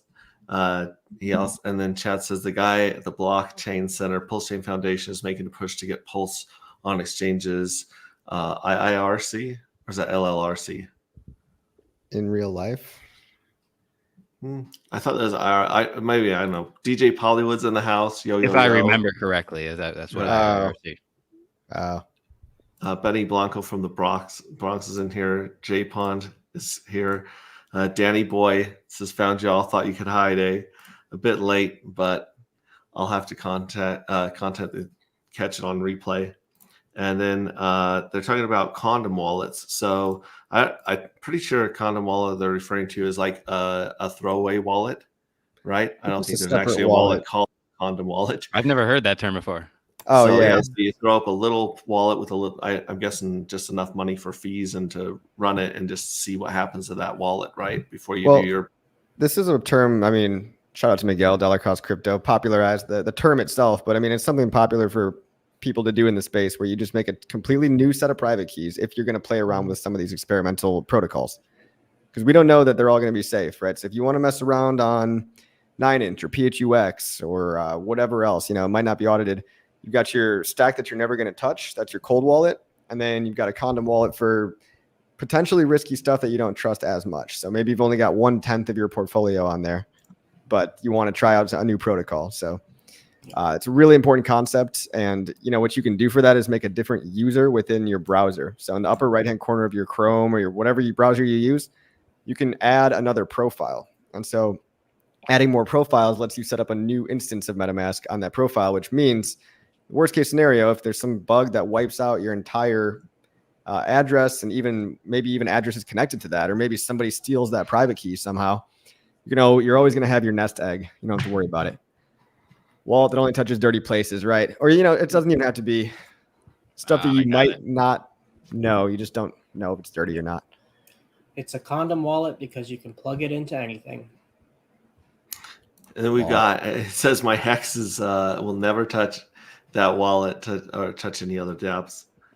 I used to call those wallets sloppy wallets. So going on with PulseChain, I'm really excited mostly about a couple of projects that are going to be built on top of Liquid Loans. The Up and UpX, I've been following Haunted and that group to see if they can pull off their use of the Haunted strategy to buy and burn their tokens and create a token crisis on there. They've been pretty interesting as well. And then obviously, I can't remember the name of the other one right now. It's in my charts. I'll have to look it up. But go ahead. What do you guys think the masses will shift from Ethereum over to PulseChain? Like how much pain has to be in the Ethereum ecosystem for people to really realize that unless they're a whale, those fees are going to get in the way of them just functioning? I'll make a quick comment on that with the conversation we were having about the third web exploit. Bullish 0x was really integral in the Tengang to helping everybody in the all the founders and the artists with their collections, helping them migrate. But what they saw a lot in like the help support in the community chats with third web was that people on Ethereum were paying upwards of like thousands of dollars to do these migrations and deploy new contracts and like do their airdrops and everything. While on PulseChain, it was like 10 cents, right? So that was actually a really, really big onboarding opportunity, or at least an opportunity to showcase like why the fees on PulseChain being so low is such a big deal. You had people on 2 EVM chains deploying art through the same contracts with the same exploit, and then the people on PulseChain could fix it as if nothing happened for zero, and the people on the Ethereum side essentially had to pay an arm and a leg just to continue to stay alive. Yeah, I saw somebody had to end a hex stake yesterday on both Ethereum and Pulse, and the hex end stake was like 340, and on Pulse it was like 5 cents or something like that. So I don't know how much higher it has to get, but if you start seeing $500,000 gas prices, it's already basically unusable for a big portion of the population. So they just need to get aware of that PulseChain is even a thing and feel comfortable using it. What's going to make them feel comfortable using it? I don't know. That just needs probably more of us to get involved, more of us to show people what's going on, louder voices and all that. But it's already bad. It's already really bad on ETH. One thing that I have been seeing on this is, so yes, of course, we would like for people to realize more of the problems, but for us to get momentum in the space, that's really what we're doing right now. We're like in the adoption era. We all know this, but we don't need mass adoption for us to get our name on the map. And then like we've seen with Hex, like the flywheel effect. Once that name gets pumping and people are like, whoa, this is cheap, it's ahead of the time, the masses keep just piggybacking one off the other. And then we create this flywheel effect. So for me, I'm more so trying to go for, I'm like, yes, I don't think people necessarily have to fully grasp the problem of Ethereum for them to understand, like it takes a few people to get it, but enough for that like flywheel effect to happen, it'll just positively ratchet itself once like it gets picked up. It's just a matter of when, how, who, that's what I'm curious. And like, I love playing the game of that, but we don't need mass adoption for us to take off. Yeah, it's Dude, they're not. speculating. Oh, go ahead, But Coffee. Go ahead. No, please go. I was just going to talk about the chicken and egg problem of, no one wants to buy unless there's green candles, but people need, they need green candles to convince themselves to buy. So all that kind of helps me sleep at night as I look around. I know we've got critical mass. I know, we've got closet hexosexuals and Altcoin Daily. I bet you he's got a bag of PulseChain. 100%. Those other guys, I don't even know all the mainstream dudes are all looking. There's a documentary out on Netflix or on Amazon Prime. Like millions of people have Amazon Prime. Everybody and their mother has heard of it. They just don't want to be associated with the perceived reputation risk. And it's going to kick off. We just need a couple of good pumps. I completely agree with CryptoCoffee. It is. Here's what's interesting. We've got a pretty. I wouldn't say thin, but we've got a pool on the Ethereum side on Uniswap v3 with WETH and Rat PulseChain, right? Be kind of cool to be able to see like a 90-day 10x pump and get some really, really big green candles on that side to kind of get the word out a little bit. I would suspect that people smarter than I might be targeting that sort of strategy when things get kicked off, I would just say. Yeah, there's a playbook that whales have. And as long as Salmi had a great tweet about how people tried this in the Mintra coin, but it just didn't work because you don't have the activation energy there. You don't have you don't have enough flint to make a spark. So you have that on PulseChain. It's obvious. And if I was a whale, I don't know who I'm talking to out there, but you know who you are. And if I had enough money to move the market and make a big girthy green dildo one day, that could really set off a chain reaction. If you do it when the time is right, do it on a little bit of an upswing, maybe one final rinse out period.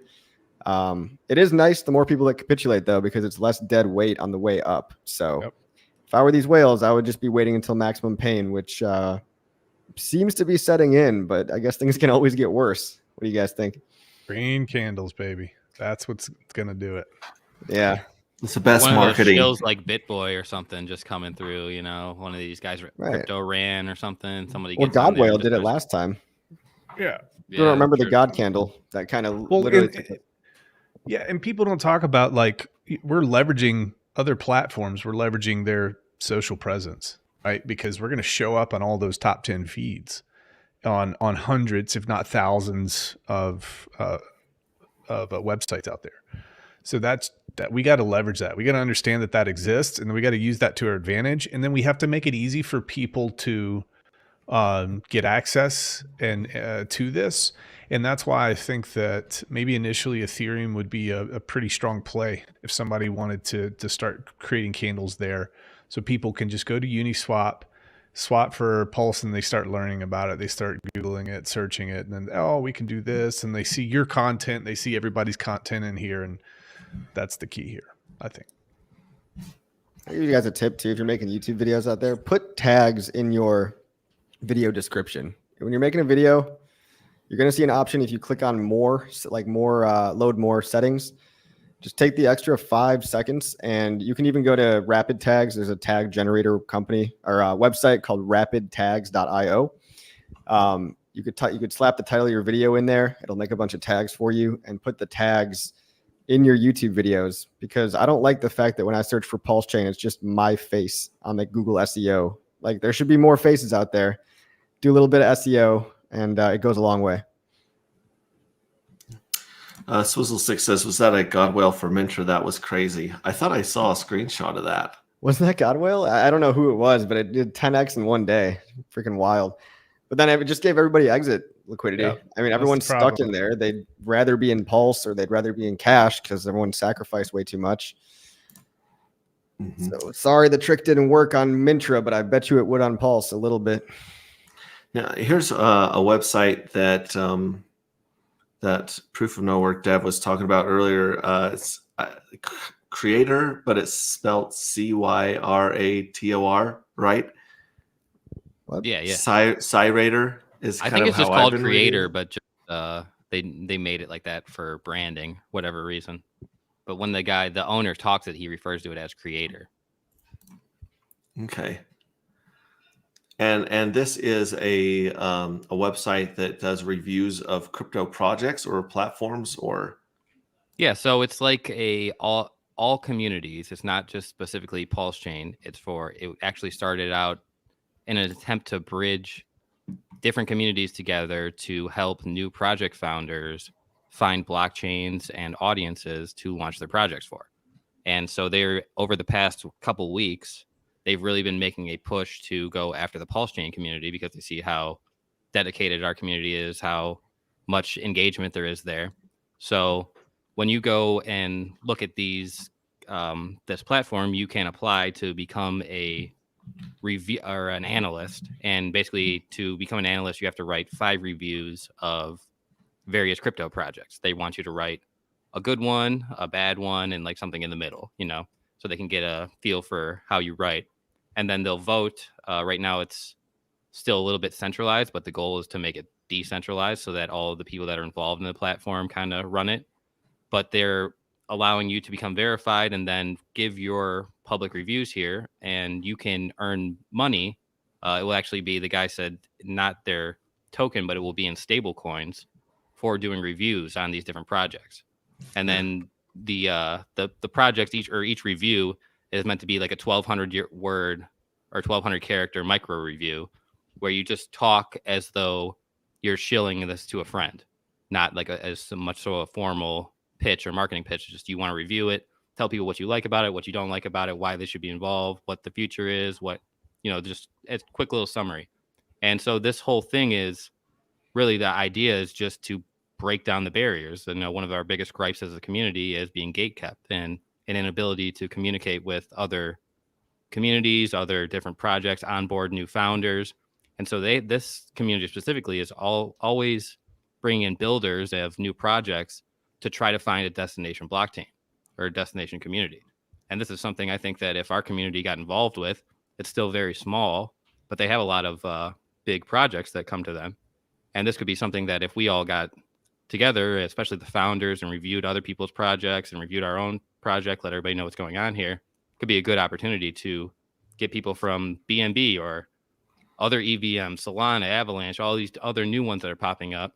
And someone reviews, say, a project, you'd be like, oh, well, there's something similar here on PulseChain, and maybe it's better, or you could check this out, you know? So I think it's a very good resource. I like this initiative. Is this getting some traction, do you think? It's just starting to right now. It was. I hate the name. Yeah, I don't like the Y in it either. But it's unique, you know. I don't know if it's about to launch yet. They have their token that they have attached to it. I just got involved in this community about a week ago or so I don't know all the details, but it's starting to pick up a little bit of traction right now. We just had an AMA earlier today, and about 50-60 people from the PulseChain community went into it. Nice. Just Ask Jesky was there. A couple other founders from the PulseChain community were there. And I think this is just something that we could really show to other communities, like, hey, this community is right for your project. This community is looking for adoption. This community is looking for builders to come here, and we will gladly accept you, promote you, put you in public forums. And I think this is a good opportunity for people, and you can get paid to write reviews, share your knowledge. So it's all in one good place. Yeah, it had your review of Bitcoin at the top when I pulled it up. There's actually a review of Proof of No Work token right here from Tayamya. Yeah, this guy, he's not a fan.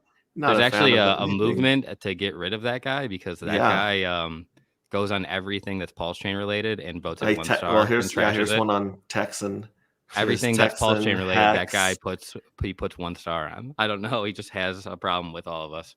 I think we could easily. We're known for doing raids and doing them pretty well. Like if we want to overwhelm this platform, it wouldn't be that hard to do. For sure. And that's what I told them about too. I asked them what would their solution be, or how would they mitigate it if all of a sudden we just had the thousands or hundreds of PulseChain community members join onto this platform. And they claim that they're prepared for it. They're ready to handle it. So, I don't know that they have a full grasp of what could come here if we all started to push this, but they claim to be able to handle it. Well, yeah, if you want to like hug this one to death, we could retweet it on Twitter, and it's a better use of our energy than complaining. I like things that people can do. I feel like one cool thing that if we wanted to create this little movement and ripple within the community is like find different websites like this that allow people to be even do it in a little more passive way, in a way that doesn't mean that you have to like create a whole channel or a whole thing about it, but simply like putting reviews and allowing your words and your opinions to be viewed out on the internet just keeps giving more like data points and more like potential viewpoints for people of the internet to be like, what's this PulseChain thing that's crossed upon my mind 7 times now? Like, maybe this is something I should keep exploring. Yep. And then they know where to go, which is like head on over to YouTube. But like, we just need to see the internet as like a billboard of like, how many times can we try to hit someone's attention? And it can live in really subtle ways. But like, I would even love like as a community to be like, hey, this is a website. Like, let's kind of go blow this website up a little bit and like really have the PulseChain thing take over the narrative. And just kind of see where that goes. Just a little idea that I would love to see. And it'd be nice Awesome. to just have our community's perspective out there, because if you do a Google search or you go into YouTube or something, you're going to see a lot of the prevailing common opinion is negative in a lot of cases, and it's not what we are all believing in. There's a lot of misinformation out there, so to get our side of the story out there would be really beneficial, I think, to people, because there's a lot of misinformation. Different forms of media other than Twitter are super important. If you want to write a blog post for a popular website, I know GoPulse.com is doing a paid advertising push to get like press release articles and various, I don't know, news websites. I don't know if they're that popular, but it's better than nothing, especially for SEO. But yeah, every little thing, every tweet that you do matters. And, to get outside the echo chamber, do like hashtag AI and then hashtag PulseChain in the same tweet. Do some overlapping stuff of the trendy topics of the day. That's kind of how you punch out. X-Ray. Yeah. Since your streams last 22 fortnights, it's time for me to go. I have to feed before I go stare into the abyss for 72 hours. Good luck, dude. Thank you for coming. Like I said, so people can contribute through Venmo. You said, yeah. I think we got like 30 million pulse in there already, so that's pretty cool. Yeah, So Venmo, or I created a PulseChain wallet for folks who want to go that route. Okay, awesome. And anyway, you can also follow him on Rags to Riches on YouTube, and Rags to Riches fam on Twitter or X. Don't do that, right? Don't do please, it. Dear God. I've learned a thing or two. So thank you again for coming. You're always welcome. Hopefully we'll have you on almost every Sunday you can make it. And good luck. We'll be following the fast. Oh, yeah. Thanks, guys. It's good to see you, Rags. All right, be good, guys. Take it easy. Don't die. Awesome. That's tough, dude. 3 days. I don't know if I could. I've fasted for about 5 days intentionally once, where you did like a really small meal, like a little bit of fruit, a little bit of cheese, or like a little bit of protein. Not much. Sounds like it doesn't count. And that was it. I did the fast, right? But I ate a little food during it. Yeah. I only had some strawberries, a little yogurt. Yeah. Coffee, it's so easy, man. Just don't put food in your mouth. Like, that's all you have to do. Just don't put food in your mouth for a couple days, man. It's tough. It's not that common. Too tasty. Crypto says, excited for what's happening with Iosa Hedron. Any reason why Hex Miner is by default an NFT versus the existing tokenized versus non-tokenized miners? Yeah, basically there was kind of not much utility in the non-tokenized version, so you're saving people a gas fee. Just kind of do it all up front, so you don't have to do like, tokenized, untokenized, paying gas fees left and right, and like there's really not too much utility in not having it tokenized. So the double wrapping also led to the poly contract messing up. They forgot about that. Was unfortunate. That just makes it easier, simpler. Can you ever unwrap it? Like, is it just default double wrapped, but you can unwrap it one level? You might be able to. I actually don't know. We didn't get. That might still have some utility, like not transforming types. I don't know. I'm thinking super long term. It's gonna be. No, that makes sense. Yeah, people are gonna care about this stuff one day. Fingers crossed. Well, hey, I already care about it. So I know. That's it. I do too. I'm just saying it's super like not user friendly, but I did want to go back over here over DCing out, taking some profits. Danny Boy says limit order placers are going to be the clear winners in this next bull run. I feel it's going to be fast and violent AF this time around. I think I kind of agree with him on that. I think we're going to see a lot of people trying to front run the halving in the spring. Yeah. You know, so I think although that might not be the kickoff to the actual bull run, I think we're going to see a lot of turbulence and a lot of volatility in the spring where people are hoping to front run the next Bitcoin wave.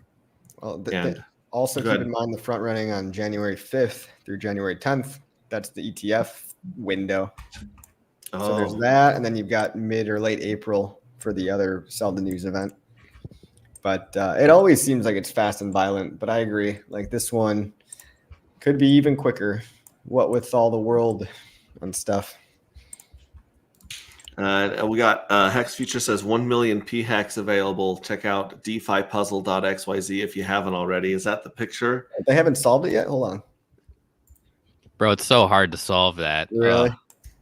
You have to think of the words, which you don't know the words of, which the seed phrase could be, and then you have to check to make sure that those words are actually seed phrases or like possible characters, you know? Well, you can just look up the BIP39 letter. Yeah, that's what I was going through. But like, you know, there was say like there's a girl in the picture. Is it a girl? Is it a woman? Is it female? What is the word? You know, what did the things they put? It's just all a guessing game. Avocados and thousands of combinations. Yeah, I put it through AI. It didn't give me the answer, so I stopped trying. I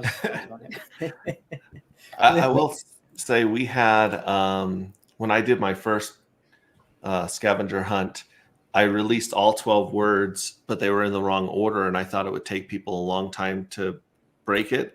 It was broken within 30 seconds. So once they had the words, there's something out there that just tries all the combinations for you. But yeah, here's the image right here. DeFiPuzzle.xyz, 1 million hex tokens. And you got one, two, like you three, see like four, a bunch of bulls or whatever in the back there, right? Yeah, like the only bull. word that I could find that was similar was like cattle.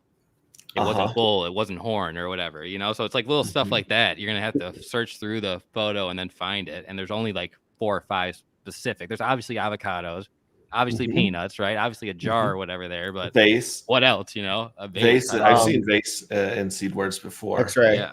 Can Yes. you send me that website that puts in every combination of words? I don't know what it is. I just know someone used it on me. I was thinking it might take a while for them to crack, but someone somewhere found something that cracked it right away. So if they have the 12 words, it's very easy to figure out what it is. But yeah, you're right. You guys, someone's got to figure out. Of course, and then you got, I don't know, maybe glasses, phone. Like smile. what's going on in the relationship between the women there? It feels like there's something going on. Like one is really happy, the other girl's like afraid or something or scared. I don't know what could those words be. Mystery. Yeah, that's crazy. Finbear just woke up. What's up, Finbear? How you doing, buddy? Good to see you here. Red Squirrel says, I got 24 possible words. No idea what order, LOL. Half is a word too. And so isn't it 24 words? It might be 24 words. I thought this one was only 12, but It's 12. I thought that they said it was 12. 12. Yes. Yeah. So yeah, go if you guys want to try and get 1 million hex. That's one way right there. Let me see if I can fix my camera again. I was going to go through some of the charts that I follow. If you guys have any other charts or coins you guys want to bring up, we can pull those up as well for go over those. There we go. I'm back. I'll probably freeze again as soon as I share the deck screener screens. But we'll start here. Add this one right here. One thing that's popping to my mind that's a little off topic. Yes. But one thing I just would love to bring to the community, onto people's consciousness and awareness, is like right now we are sculpting the community. We are sculpting the narrative of what we want to see more of. And so just remember that like the power of your words, the power of your tweets, the power of the energy that you put out into the world is what you're literally speaking to. Like, I want to see more of in this community. And so if people like, yes, bring your troubleshooting and your things that you have genuine questions about, but also be very cognizant around like, honestly, like the negativity you bring to the space, the energy that you do bring to the space. Like you are sculpting the narrative, whether you think that your voice matters or not. It's creating a chamber of some sort. And so personally for myself, I've really been enjoying speaking to the things that I want to see more of in the community, If anyone follows me, you know that I talk a lot about consciousness. There's been a lot more of that that's come in the world. And I find that that's been activating more levels in our community. So just like little side tangent there, I wanted to plant in the community. That's a great thought. I want to echo that because it's contagious, negativity or positivity. And be careful because you could, I mean, you really are the way that you feel. Like you will focus on other people that are like-minded and they'll be attracted to you. So do yourself a favor and at least don't, drag 10 people down with you in your downward doom spiral. Take a deep breath. Everything is actually awesome, depending on how you look at it. Like we're in a really amazing place. We're better off than we were a month ago, right? Like I like to talk about the links. Oh no, a link went down for 8 hours, but now we have a website that has all 6 links on it. 1 month ago, we didn't have that. You had to go to 6 separate websites. So like, what are you going to focus on here, right? There's 2 different ways to look at reality. And like, there's so much good stuff going on. There's many different ways to look at reality, but there's always going to be a coin that you don't own that's pumping. There's, you got to sell yourself on it before you could sell anybody else. And you have to take care of yourself before you could take care of other people too. Like a lot of people have this weird, like communist mindset of like the group should be pumping my bags for me. I mean, it's like, well, you can say you could take that, but that's kind of a helpless approach that gives up all your individualism and your power. So you could do something, you could do nothing, but at the very least, don't be in that negative. Yeah, and I've also got this in the show notes as well. GoRealDeFi.com. Grab that from Coffee Stream. That's a great place with a lot of information. Shout out to Orange Max. Max. Yep. Jinx. Yeah. Shit, I can't talk. So this first chart here is the Mintra. This is the candle they were talking about. That thing just went insane. Jesus Christ, dude! Look at that. Someone was just taking a shot at that one right there. I saw bad. the Pulse Alert spot do that. I immediately went, okay, I'm going to go sell my tokens now. By the way, is it just me though, or are you seeing that Pulse Alert bot? Like maybe this is just me getting what I focus on, quote unquote, but I'm pretty sure that I'm seeing a lot more bridging into the ecosystem. There's a lot more large bridge alerts going off, almost as if people are positioning like 500,000 USDC here, 50 Ethereum there. Like these are big numbers. It definitely has picked up over the past week or so, Yep. for sure. For sure. I've seen more, the ratio of bridge in to bridge out is getting more favorable. I don't know if it's still net in, but it's like I'm seeing more of the 6-figure bridging in. And it's actually nice to see the big swaps between the tokens too. That's cool to see as well, seeing where people are positioning their bags. And the USDL borrows too. We're getting that too. So that's nice awesome as well. Yeah. Yeah. So that bot's been super, super informative on the timeline. Cool. Shout out to that guy. Whale chart? Yeah. Whale hex. Not whale chart. Let's shout out whale chart. Whale He's pumping our bags. Now here's one that I learned about from watching you as well, Coffee, which is the checks, which is the combined hex from Ethereum and from PulseChain right here. So this is both of your hex. If you had the hex before the fork on May 12th. Yeah. So right. I mean, a lot of us are a little less wrecked than the e-hex chart alone shows. But yeah, if you were holding before May 13th, shout out to Dipcatcher and Gold Key. They made a combined hex coin where you mint one of these coins by putting in one p hex and one e hex into a contract. And it's just a way to put a price chart on the combination of both rather than having to look at 2 charts. So that's cool. I've never seen that before. Next, we've got the wrap pulse against the DAI, which is the most, I believe that's the most liquidity right now. We got $398 million, $11 million in liquidity. The volume was 398. But as you can see, it looks like we're bouncing off a floor right here and starting to stabilize around the quadruple 0.5 range right now. So this is really interesting. Next one I've been watching is the liquid loans, which this one I have to get the last candle off the screen because it starts at like $88,000 or something crazy like that. It messes up the whole screen. But here's where you can see it take a hard bounce all the way off of let's see here. Yeah, four zeros and a 1. 5 zeros, didn't it? Yeah, it was below 4 zeros, so it was 5 zeros and like 8 and 9 at the bottom, and then it just, some people have been buying. I think people are buying that in anticipation of the redemptions that'll be coming in about a week, right? That they're going to turn on with liquid loans. So that's quite an impressive bounce right there that loans is on. Next one I've been keeping an eye on is Titan X. As you can see, the smiley face is where I got in. I like to buy. To buy the tops of everything, and I don't have smiley face on the other charts, but I'll show you on the other charts. But yeah, I aped in on day 2 because of the way that things get more, the difficulty gets turned up, and the minting and so forth goes down. The price has been going down, even though they talk about the liquid amount of Titan X, right? So the liquid amount went from 20 or 30% all the way down below 10. But just because the percentage goes down doesn't mean that the supply is going down, because people are minting, and this is in its inflationary stage. So 8% of a much larger number still puts more sell pressure on the market than 9% of a smaller number, if you know what I'm saying. Exactly. I'm not sure if I'm saying that very well, but yeah, the percentage, the liquid percentage go down, but until this thing truly becomes deflationary, which I think is, months down the road, or actually maybe even years where it goes there. But it's got a nice support kind of going up here. We'll see if it keeps that trend or if it breaks below there. The next one I got here, and if you guys have anything you want to add about any of these projects while we're on the chart, go ahead, chime in. Be right back. Okay. Next one we got is Up Token.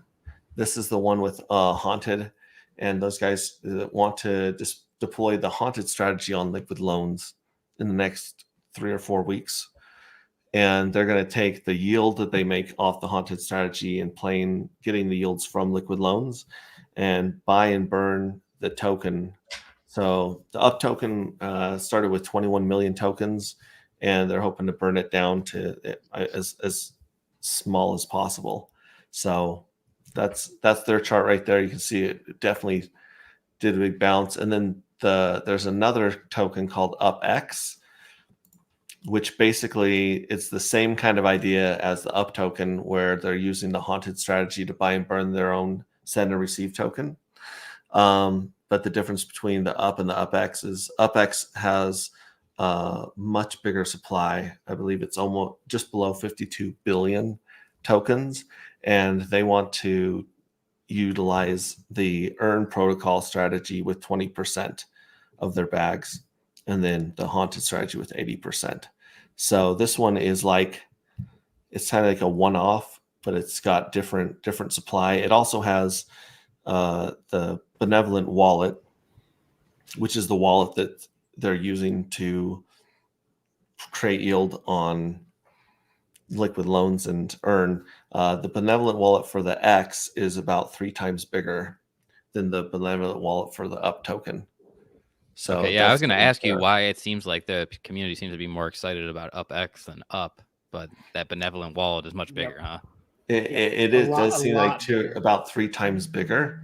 And then also there's unit bias. Like they're looking at all these zeros over here. Right. And it's that whole thing of what if it goes to a penny, right? And speaking of what if it goes to a penny, we've got the Texan on both chains. Here's the Texan on Ethereum, and it looks like it's kind of found pretty good support here, around 5 zeros and a 2. Hopefully it maintains this, and this is where it takes off from. And then Texan on Wrapped Pull or on Pulse, that one is having a harder time finding a floor right now. So if you guys are believers of the Texan token, these might be some good entry prices right there. So anyways, that's some of the charts that that are on my watch list that I've been keeping an eye on. What's everybody here think about WBTC, the copy clone? It seems to have a huge community behind it. I don't know why. That's the wrapped Bitcoin on Pulse? Yeah, the copy clone from ETH, I think people just see opportunity to control a narrative. Same thing with PDI.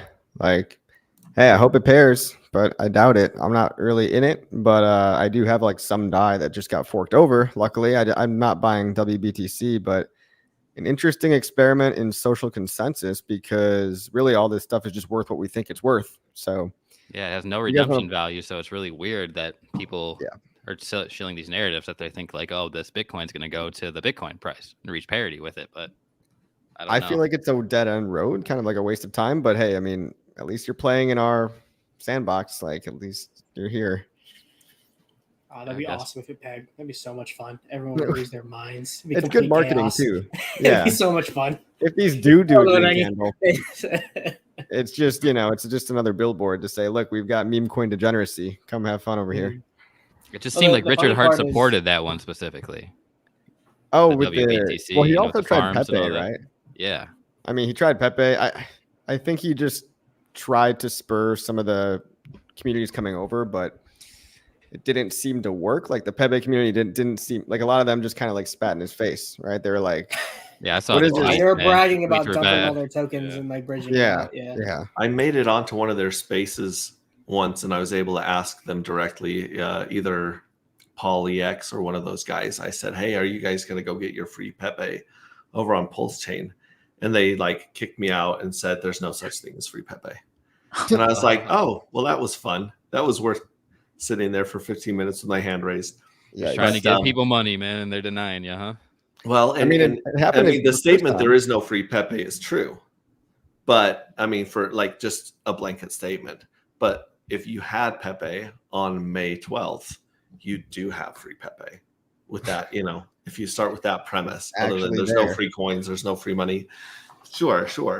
Yeah, Don remembers that when they went in line. Yeah, it seems like the only two coins that I've seen were other than PHEX and EHEX, right? People are still valuing EHEX, obviously, and PHEX, but that wouldn't make sense. We've kind of assumed that. The WBTC and the PDI seem to be sticking because like there was previously no vehement community behind, like nobody was like a DAI maxi, but now you've got a dude on Twitter called PDI maxi. It's like, because I mean, it kind of makes sense. Like they didn't have any pre-existing biases or, you know, team.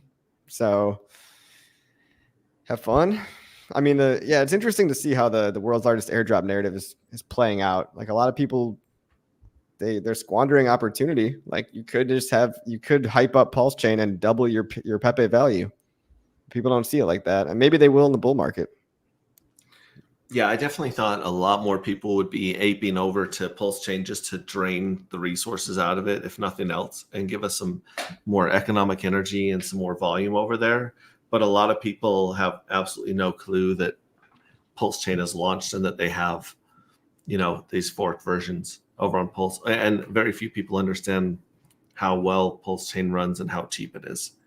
I think it's a better talking point in a bull cycle where people can dump their P coin for the base Pulse chain and just try to ride the hype train and you know, become a believer that way. But when you launch these things and everyone's desperate for cash and they're all mad that they're wrecked anyway, you bridge them into a new chain and they're just like, haha, free money, screw you guys, and like laugh about taking the money and running. And that's not really what you want. You don't want to encourage more sell pressure during a bear. Yeah, I think we could really encourage people too on Ethereum to screw the copy clones, screw everything PulseChain related. Just bridge your stuff from Ethereum and trade it here instead. Bridge Wrap ETH and pair it versus Wrap Pepe, and trade the Wrap Pepe Wrap ETH pair for pennies instead of hundreds of dollars. You know, I mean, there should be more of a very good point. Why the Ethereum community themselves just be like, why we don't even have to support the PulseChain. Really, we could just trade our stuff there for pennies instead of dollars. But that, of course, involves bridging the liquidity there, which is not there right now. Very good point. And people, I guess, are obviously nervous. Like, it's a new bridge, it's a new chain. You don't just want to be the first person on there. So I get that. But over time, that's a totally valid narrative for people to spin up. Yeah, I would love to see it for NFTs, man. I think there's such a thing. I've talked to a bunch of developers and founders about trying to develop some type of NFT bridge, like a universal NFT bridge from Ethereum to PulseChain, because you don't need liquidity pools to trade NFTs on PulseChain. They could they're just bid side, you know, so you don't need to have all that liquidity over there. what I do know about NFTs is that when it comes to the collectible side of things, not like the printing concert tickets and stuff that you can use like PulseChain and Solana for massive cheap fees and stuff, printing 1 million of one thing.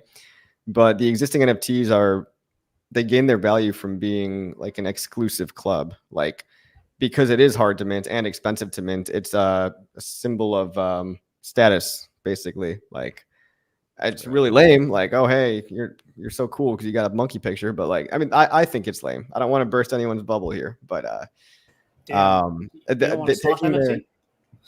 I don't have one. Sorry, dude.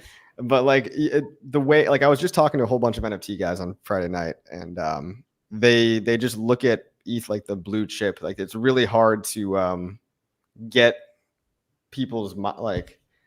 It's really hard to change their paradigm there. So I don't know what the answer is for NFT guys. Didn't mean to shit on your NFTs. I just don't think they're cool. I just know that bridge is such a big issue, man, because like there's specifically like working on development, there are ways to bridge your NFT collection over to PulseChain via a bridge, essentially like Richard Hart's bridge. But the only way that's really has any code base set up for it and that audited and stuff, it's for individual collections, not like any collection. And that would be something that would be huge if somebody could develop where I can just take any collection from Ethereum and bridge it over to PulseChain, and it will spit me out a version that's exactly one-to-one. I think you just presented a huge opportunity for someone to make a shit ton of money. If anybody's out there and that wants to do that. I've been giving away this idea to plenty of people, but nobody seems to be able to do it. And I couldn't do it, man. I tried for a long time, but it's such a complicated issue with the contract. Bridging is hard in general. Like it's hard to do it. I don't think there's any really decentralized bridge yet that works. Not that I'm aware of, yeah. Yeah, Hexius, who should be joining us in a little bit here, says Solana's top project beat out BYAC and market cap a few weeks ago with funks, if anything, on ETH. BYAC, do you guys know what that one is? Bored Ape Yacht Club. Bored Ape Yacht Club. There we go. Yeah, so that's pretty interesting. There's still a lot of degens in there that want to gamble on JPEGs. I've always been kind of surprised because when the What's a NFT came out, we found and also the Hedron or the HSIs came out. We saw a way for people to use NFTs for actual financial instruments with actual value, and I thought people would grab that and run with it, but unfortunately, not many people have. So I've definitely am looking at NFTs as more of a way to wrap smart contracts and move that value more than art. Although I love the fact that the artists are coming to crypto through NFTs. So it's too much utility, man. The degens just want art. They just want to speculate on art. They don't want all the utility and all that. They're like, oh, screw that. Just give me worthless JPEGs. Yeah, Axis Alive is here. He started his stream an hour before this. So if you guys are part of the replay gang, go back, catch his as well. He's got some great stuff. What's it was my first NFT, says Danny Boy. Yeah. So like I will be wrong about NFTs happily. Like there are people making a ton of money on them. There are collections like Bored Ape Yacht Club that have been successful, but it's a game that I don't feel confident diving into because it's all of a sudden you're battling in this really, I don't know if it's saturated. You guys might know better than me, but this playing field extremely. Yeah, everybody's fighting for attention. So how does your NFT procedurally generated art differentiate? Like, why is it pudgy penguins that won and not wacky walruses? Or like, there's so much silent, like so many dead projects. Well, yeah. Go ahead, Whitney. Little side tangent. So like I find a lot with the NFT stuff, and I'm just trying to like direct some narrative that like, especially in this cycle when we're going to have more people coming back to us around like, hey, like, what do you think about NFTs and all these things? I don't know about you guys, but I really like to be like, all right, like this is what NFTs are. And like, yes, they're a flashy thing, but like, let's actually see like what has real utility in the world. And so it's like, I like to even use these conversations of NFT talk to like pump back into someone's brain to be like, yeah, this is what NFTs are, but this is really the future of where things are going. And this is how you can actually make big money. And then that way we get to actually use NFTs and crypto as an entry point of a conversation to direct someone in to be like, oh, this is real lasting value and opportunity. Like, oh, I'm so glad that I like talked to you about NFTs and that was my initial entry point. But I don't have to actually go the NFT route. Instead, I can actually invest in something that's lasting. But I like to use NFTs as just like a little entry point for attention for people.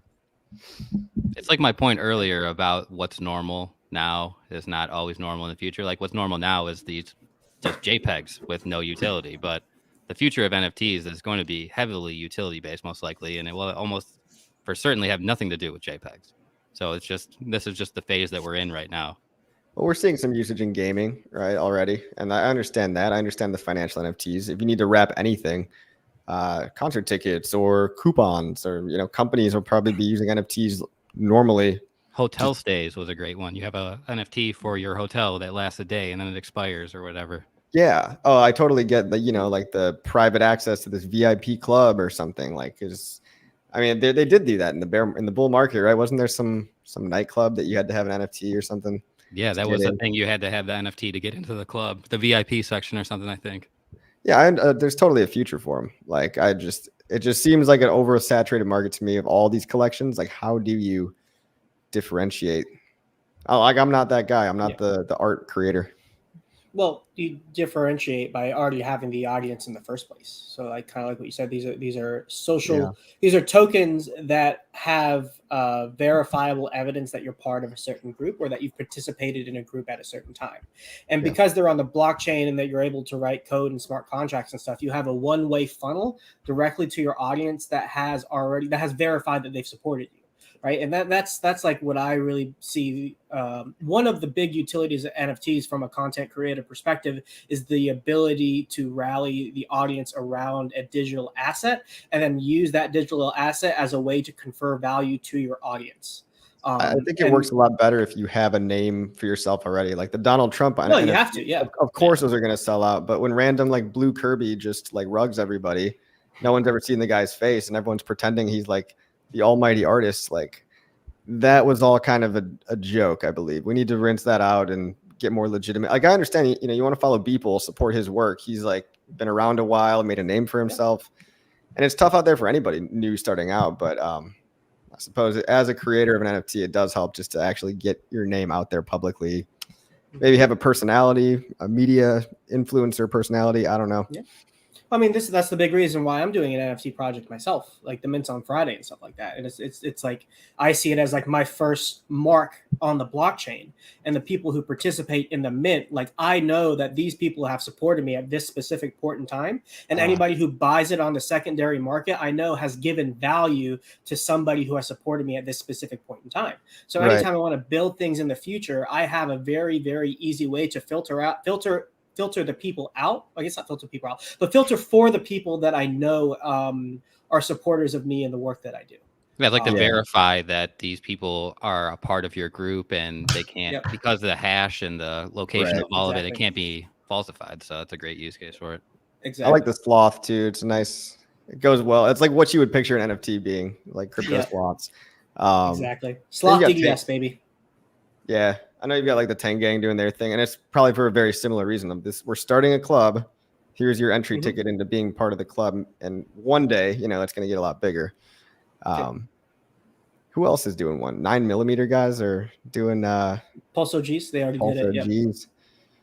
Yeah, that's just those have utility to it. They're using that as their distribution model for their token. So every month you get a drip of the token that when you stake, you get a percentage of the fees. So I actually imagine we're going to see a lot more kind of models for that. You use NFTs and I like that model better than a sacrifice, because with the sacrifice, you're kind of not getting anything up front. At least when you do a capital raise with NFTs to then distribute the token, you're getting something for the money that you put up immediately, that you have the ability to go on the secondary market to sell automatically. And if you want to wait for it to get the drip of the token that you're entitled to anyways, you can. But at least like you have something. Yeah, that's a good point. Yeah, I like that. Can any of you guys speak to sandbox lands for sale on OpenSea? Is that like Decentraland? It sounds like it's Decentraland kind of idea. It's like a Yeah, it's like Decentraland Roblox, but on Ethereum. That's where I took my one of my biggest L's in crypto ever. It was a lot of fun. But you can like buy little pixels, little voxels or parcels. There's the word I'm looking for. You can buy little parcels on their land, and then you can build voxel art and games on top of it, kind of like you can on Roblox. That's the idea with it. Yeah, Danny Boy says gaming is definitely adopting NFTs. Hexius Man says, good strategy, Whitney. Spitting the truth. Imagine that there's some future bonus for those that participated in the adoption amplifier. That'd be interesting for people to go back and look at those addresses and proof that you supported Hex and RH Vision early. Yeah, that is one way to do that. That's smart. Hexray, I gotta head off. I have had a blast coming back on Tech Talk. Mm-hmm. CryptoCoffee is great to be on stream with you again, man. I hope we get to do Always it soon. a pleasure. Yeah, Proof of No Work is a pleasure to meet you. Whitney as well. Pleasure to meet you and finally be on stream. Hopefully we cross paths on the internet at some point in the future. Yeah, and where can people find out more about your NFTs and in your course? Mm-hmm. Yeah, so CryptoSloth on YouTube, Sloth Crypto 3 on Twitter. Cryptosloth.info. If you're interested in the course, you have to sign up to the private Telegram, but you get that for free in addition to it. Sloth NFTs, Sloth DDS, digital DeFi sloths. They're going live to mint on Friday with Free Mint Friday with the Tang Gang. 50 of them for free for people who hold 69420 HOA. First come, first serve. And then the other 319, it's 369 total supply. Those will be available to mint on the public sale for $1 million Pulse. So if you want to support me and get a little sloth on the side, here, maybe I'll show you. You want to see the art for it really quickly? Yeah. I have the mint page live. Yeah, let me share my screen. I share that, baby. There we go. So yeah, these are the sloths, guys. Yeah, so it's a little nods to different communities. You know, the Crown Royal Gang and the Tang Gang. I'm a blue belt in jiu-jitsu. There's a dentist stuff in there. Yeah, I was about to say I saw the dental stuff in the background there. They have little Hex, Hedron, Iosa necklaces on there. Those are some rare traits. Little dental loops and some orange eyes. So there's a lot of little Easter eggs in there. I'm just having fun. They're all hand-drawn art. So everything that you see is hand-drawn, not by me, but by somebody. Nice. Yeah. So this is I'm really excited about this. I think it's going to be a lot of fun, and I'm excited to kind of build on it in the future. But yeah, so if you want to participate in this, support me a little bit and get a JPEG of a sloth in addition to all of that, that's how you can do it. But yeah, thanks for letting me show that, X-Ray. Appreciate it. Yeah, thanks for sharing, man. A little sloth on the side. We love. Yep. Yeah. Yeah. Paul right, Sachs says always take a little side sloth. Just make sure you use your condom. Okay, guys, I'm gone. See you guys. See you. Thanks for coming by. Oh man, that's awesome. Awesome. So other than that, do you guys have anything else you guys want to share with the community at this point, or anything you want to talk about going forward? I know we covered a lot of stuff about TitanX last week. So if you guys are wanting to know more about TitanX, both Norbert and Rags covered a lot of TitanX in depth last week, and its mechanics and tokenomics. Other than that, like I said, I've just been really excited about liquid loans, and that's been working really well with the USDL holdings for myself. You know, there is obviously the risk that the USDL doesn't hold its value and that it gets pegged and that the whole system goes kaput. But you know, it seems like it's got some pretty good mechanics and they got all that sacrifice money too, man, in case it depegs too. They've got a lot of sacrifice money, which is great. But like I said, it just to sit and watch the returns that I've been getting on a stable coin has been a breath of fresh air in this market and giving me some more dry powder to jump on some of these dips. So yeah, I'm not gonna complain about that at all. And then you know, there's that opportunity for people to take a loan out on their crypto without selling it, depending on how you go about the leverage and the collateralization. And don't get me wrong, there are definitely whales that I've seen on the USDL side, where they'll go in and they'll just liquidate a whole bunch of people and get that sweet pulse return, which I've received an insane amount of pulse just sitting there waiting for it. So yeah, don't think that someone's not out there. There's not sharks in the water. There's definitely sharks everywhere in the water in crypto. It's new, but you know, you can actually, crypto is one of the only places where you can join the sharks, right? You can be the bank, true. you can be the casino, you can be the platform. Whereas everywhere else in life, you're not going to chance. You don't get a chance to join a bank or the Federal Reserve or a casino. You Like make your those- own bank, man. Exactly. So that's what I like a lot. Danny Boy says, I personally don't got time to learn about the latest news. Hex Zen baby Titan X. Good luck, folks. Appreciate it. Yeah, I I'm hear you, definitely dude. down in Titan I X. really hear you. Like I'm over here DCing PulseX, and it's like, did everyone forget about PulseX or Hex? They're like, I understand there's new bags. That's what you get when like people are they've already got their bags packed, and I understand branching out afterwards. I'm in other coins. I'm in a handful of other coins, but total it's maybe 10% of my portfolio. Especially when you consider what's really going to outperform PulseX. Now Titan X is very interesting. I'll give you that. It's not immediately like I look at it and I'm like, oh, that's terrible. I'm like, that's actually really interesting. Like there's it could do pretty well. So shout out to Titan, I guess. Well, and Jake Sharp has quite a influence on the buy and bear and a bunch of stuff. And if you'd kind of have to be inside of Jake's mind to know the right strategy to take, but at the same time, Richard Hart and the OA have a huge sway on Hex, right? So the difference is I've listened to 800 hours of HR to where I can kind of Richard Hart. I've listened to hundreds and hundreds of hours of him, so I feel like I'm kind of in his brain when it comes to Hex. And those of us that rode the last wave of Hex did very, very well, and we're excited for the next wave of Hex.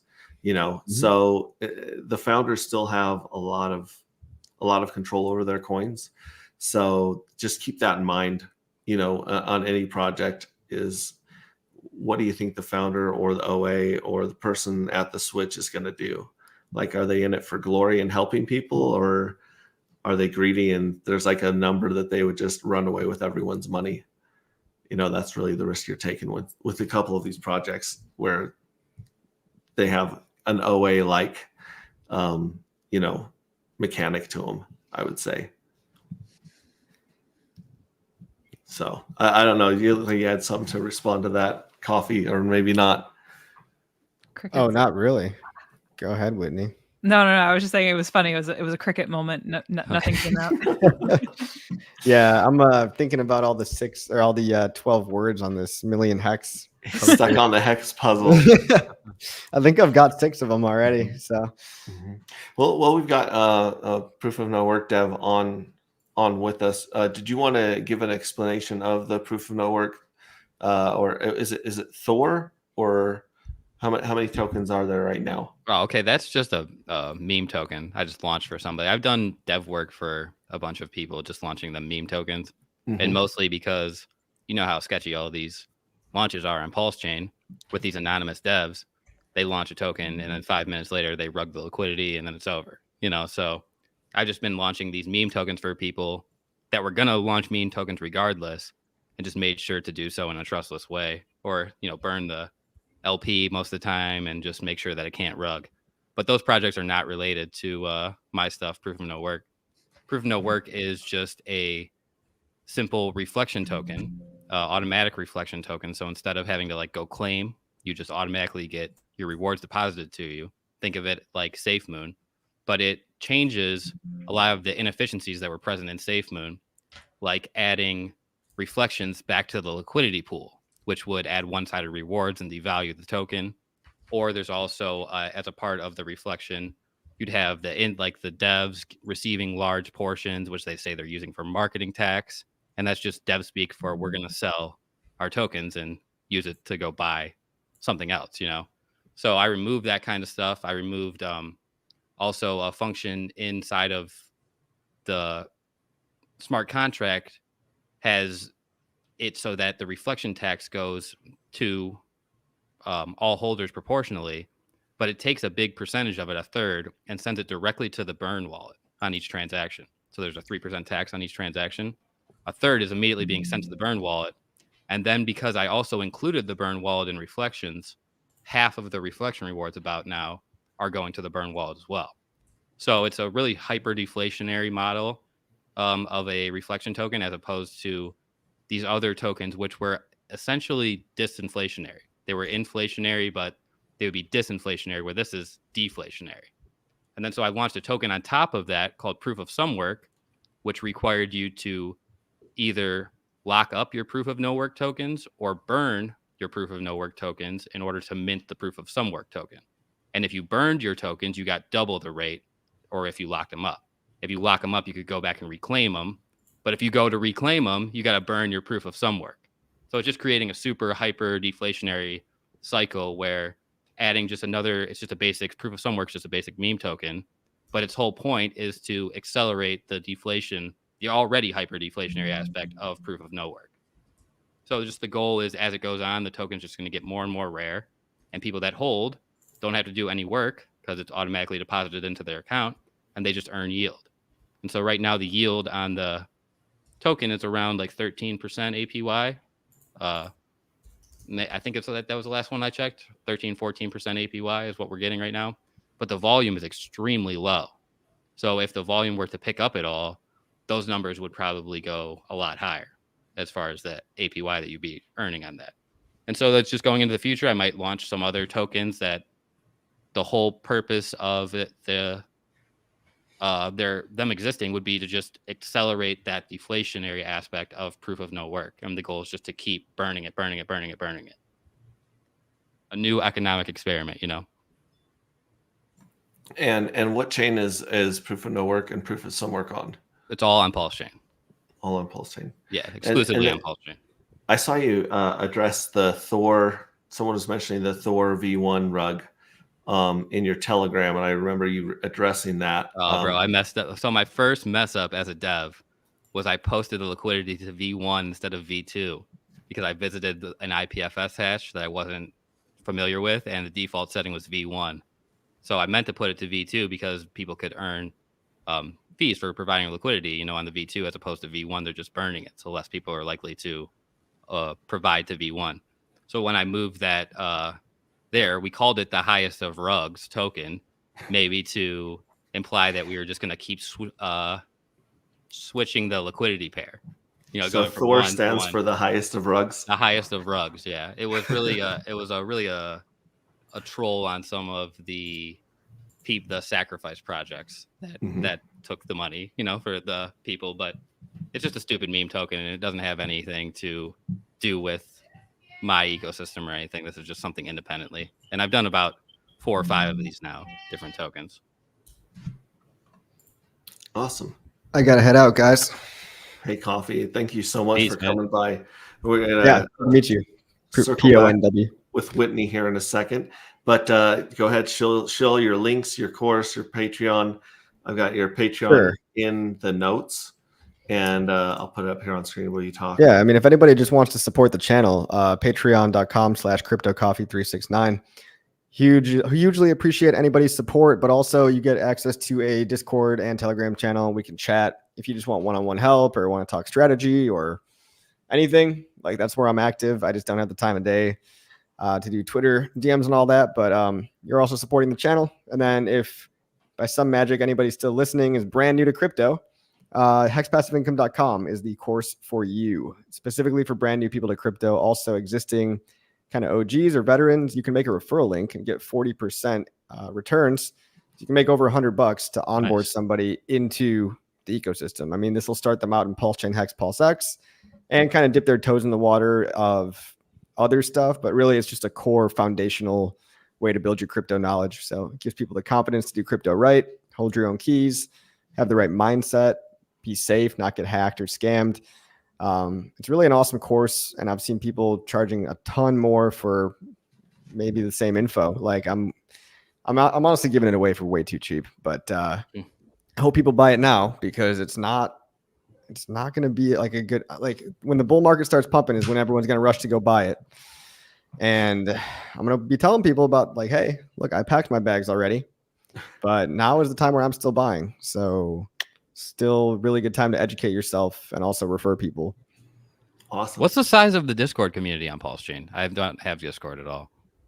Oh, well, my individual community is pretty small. It's like in the tens of people, maybe like 50. But are you asking about the actual PulseChain? Yeah, like overall, is there a big presence on Discord for PulseChain? Because I haven't noticed it. Good question. We used to have one for Hex, but it was not as popular as Telegram.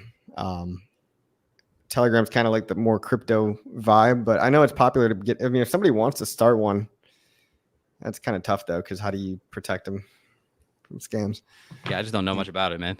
I don't think we're even on Discord as like the pulsechain.com itself. I don't think that has a Discord. Okay. I could be wrong. Awesome. Well, thanks again for coming. You're always welcome here on Tech Talk and on my channel. And I follow and post, share a lot of your stuff that you put out there, because you're usually figuring out what's going on in crypto before anyone else knows. Thanks, man. So, I appreciate all you guys. Thank you so much. Yeah. Appreciate the work you put in too, man. Peace. Same. Thanks for being here. Very much. Good to meet you, Whitney. Yeah, you too. Bye. And Whitney, you're going to be bouncing here a second. I just wanted you to go over this really quick if you have time. Yeah. Circle back on onboarding via Coast to get Pulse on PulseChain. Also, any comments on the Internet Money Wallet?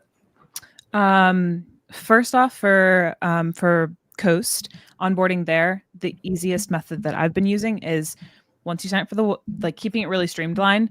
Once you sign up for your account, connect your bank account to it. Obviously verify your ID. And once you have access to that, you can simply plug the money in directly and either choose USDC or Pulse or PulseX. So it becomes, they've cleaned up the process in the past week, I want to say. So if you haven't checked that out already, I recommend just going over there and playing with it and checking it out. You'll probably surprise yourself in just the ease that's there, something that's not spoken about enough yet. Internet money, comments there. I love the work that KG is doing. I have not yet played around with it enough to be able to speak to it, but that has definitely been on my list. I've just been focusing on building out some systems to bring more people into the space. Awesome. Thanks for sharing that, Whitney.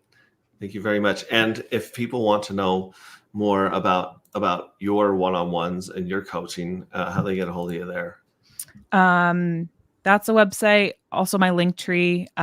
People can go to Instagram is honestly the easiest way to get in touch with me, or just through Twitter. But yeah, I just really want to help make this an easy process for people so that they can have a logical mindset throughout the process. And I speak a lot to emotions because I think that's a big thing that is missing in the investing space. Quite honestly, if we want to break down everything with investing, it's just simply making decisions. And decisions ultimately go back to emotions. If we are emotional in the process, we are not thinking clearly, and we will make decisions that are fueled on emotions rather than facts. Amen. So yeah, that's a lot of the stuff that I speak to. And honestly, like, it's just shifting your relationship to money. That's what this process is. Crypto is a tool for that. Oh, you're muted. Oh, for a we second. lost you. Keep going. Nope. Try again. Is that the sign to wrap it up? She was just about to tell us the secret of life. Yeah. That was it. It Roll was like there. eternal life. There we go. Yeah. Cool. You're back. I do touch the mic, but yeah, essentially it's just like a reminder to self. I speak a lot to emotions. I'm creating now a membership coming up for my people. Anyone who resonates with me, honestly, you can be my people. But if you want any more information, feel free to shoot me a message, drop me your email. I can add you to my list. But really, I believe that this process, the investing process, is not supposed to be done alone. And when you can be in community with people who resonate with you and can give you fact-based information, but also emotional stuff, like, we can all survive this cycle together. And again, you said your goal was to help 1,000 females come into this space, feel comfortable, and find financial freedom. Am I saying that right? Yeah. Love it. Yeah. My goal is to get people in, building out my systems now, and I've been working with a handful and more of people. But ultimately, we all know the market's going to take off. My goal is to do it before May 2020 this year. I mean, 2024, as we all know. And yeah, I'm really thrilled. I've just been working in the spiritual space. So there's like a lot of bridges, and honestly, people really want to shift their relationship to money. It's been super fun and super cool, the conversations that I've been having and the connections. Awesome. Well, thank you again for being on here. You're always welcome on my channel. And I really appreciate it. It was great hanging out with you in Austin for a little bit. The Hex and PulseChain community really does have more females active in our community than any other community I've seen so far. Ooh, one thing I would love to share too. So for anyone else who is spiritually receptive, or even just like noticing how there is a lot of like ethereal, like there's a lot of energetics that sync up in the world. So a lot of the people that I work with are typically more intuitive and psychically tapped in, which just basically means that they can read energy. And so when I'm like even teaching people about PulseChain and about crypto, I'm like presenting a handful of projects for them to be able to discern themselves between like what resonates with them. And time and time again, every time I've like presented information to people and I'm like, okay, we know that I'm biased in Pulse, but then people tap into the field themselves and they're like, oh, I'm just getting a clear, strong, hell yes, strong feeling with PulseChain. And they're like, I can't really explain it. I've had some people describe it as a white grid. I've had some people describe it as like veins and like PulseChain being like the blood going through veins.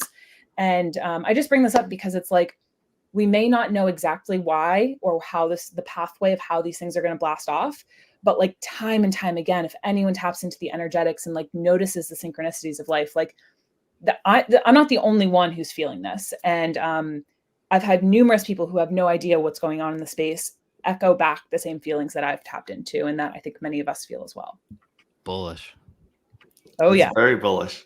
And like I like how you said that. A lot of times we'll know something or understand something, but we don't know how we understand it. You know, sometimes you meet someone and for some reason you're automatically drawn to them or repelled by them, and you don't always know why. Like you can't put your finger on it.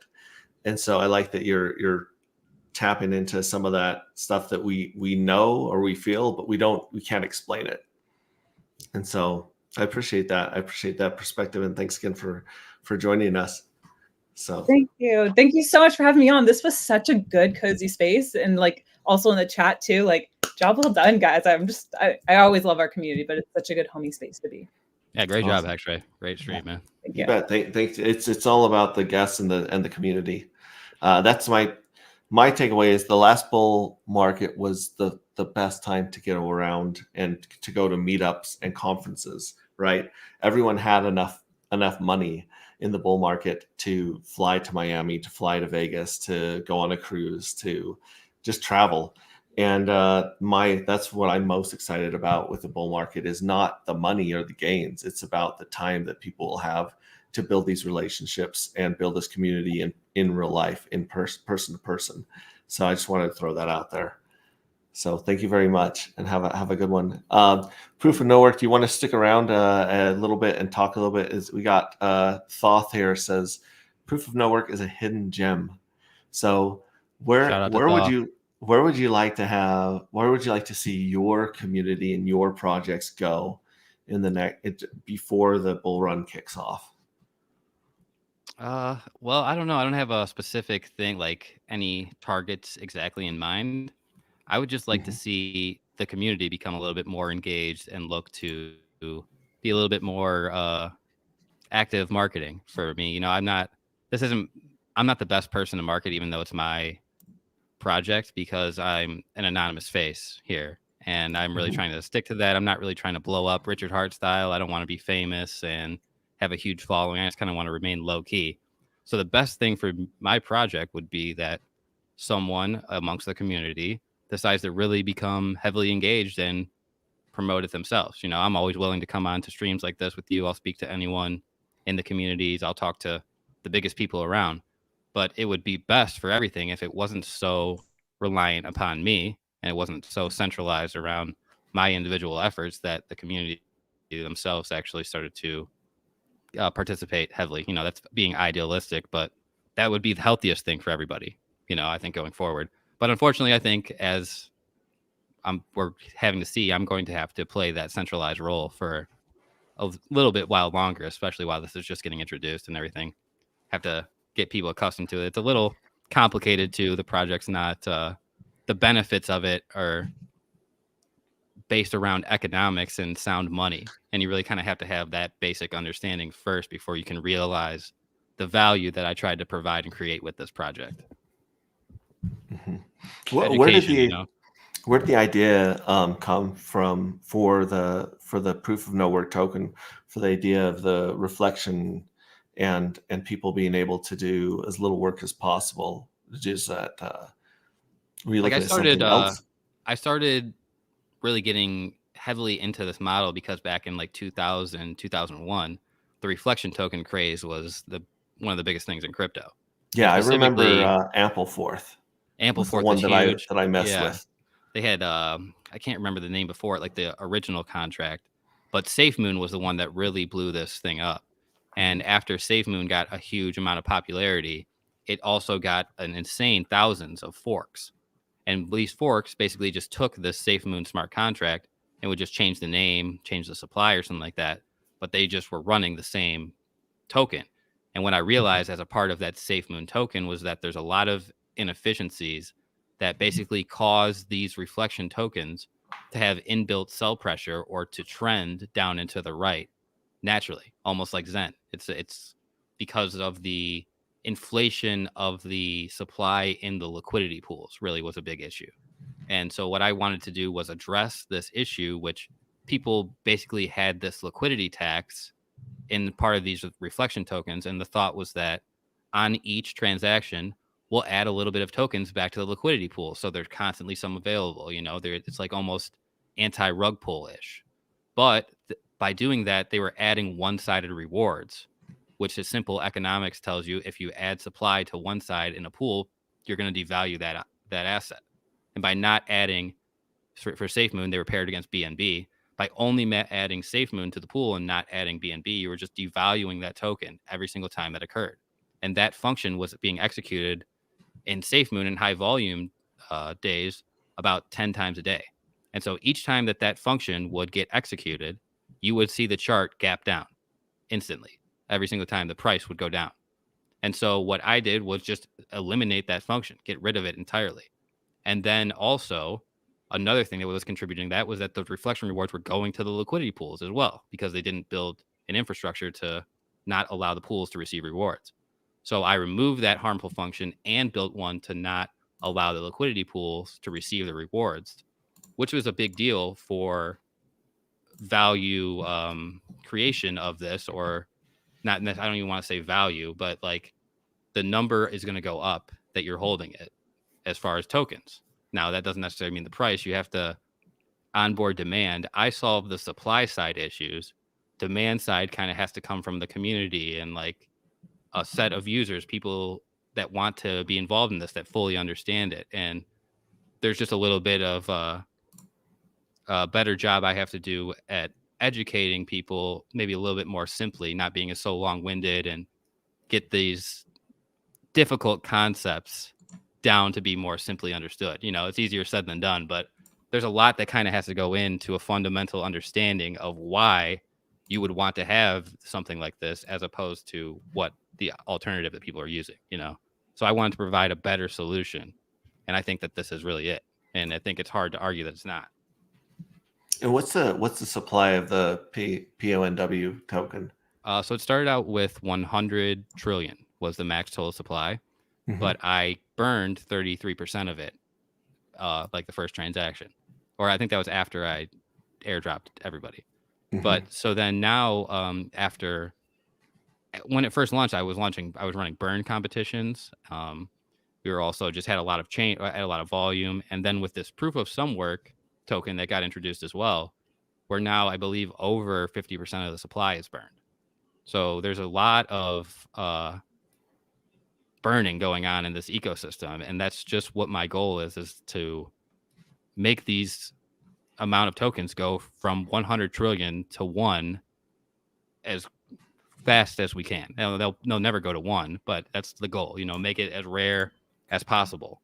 And I called it proof of no work because the people will get the best rewards that do nothing, they sacrificed, they got their tokens, and now they're just earning all of this APY constantly from any activity that anybody else does. And there's no inflation to debase it. So there's a lot of good things economically here that are better than the alternative, but the demand has to be there. You know, you could have a great thing, but if the demand's not there, it doesn't matter. So that's something that I would think is to come more from just me. I can't just buy it up myself. We need to encourage other people to be a part of the shill it and stuff like that.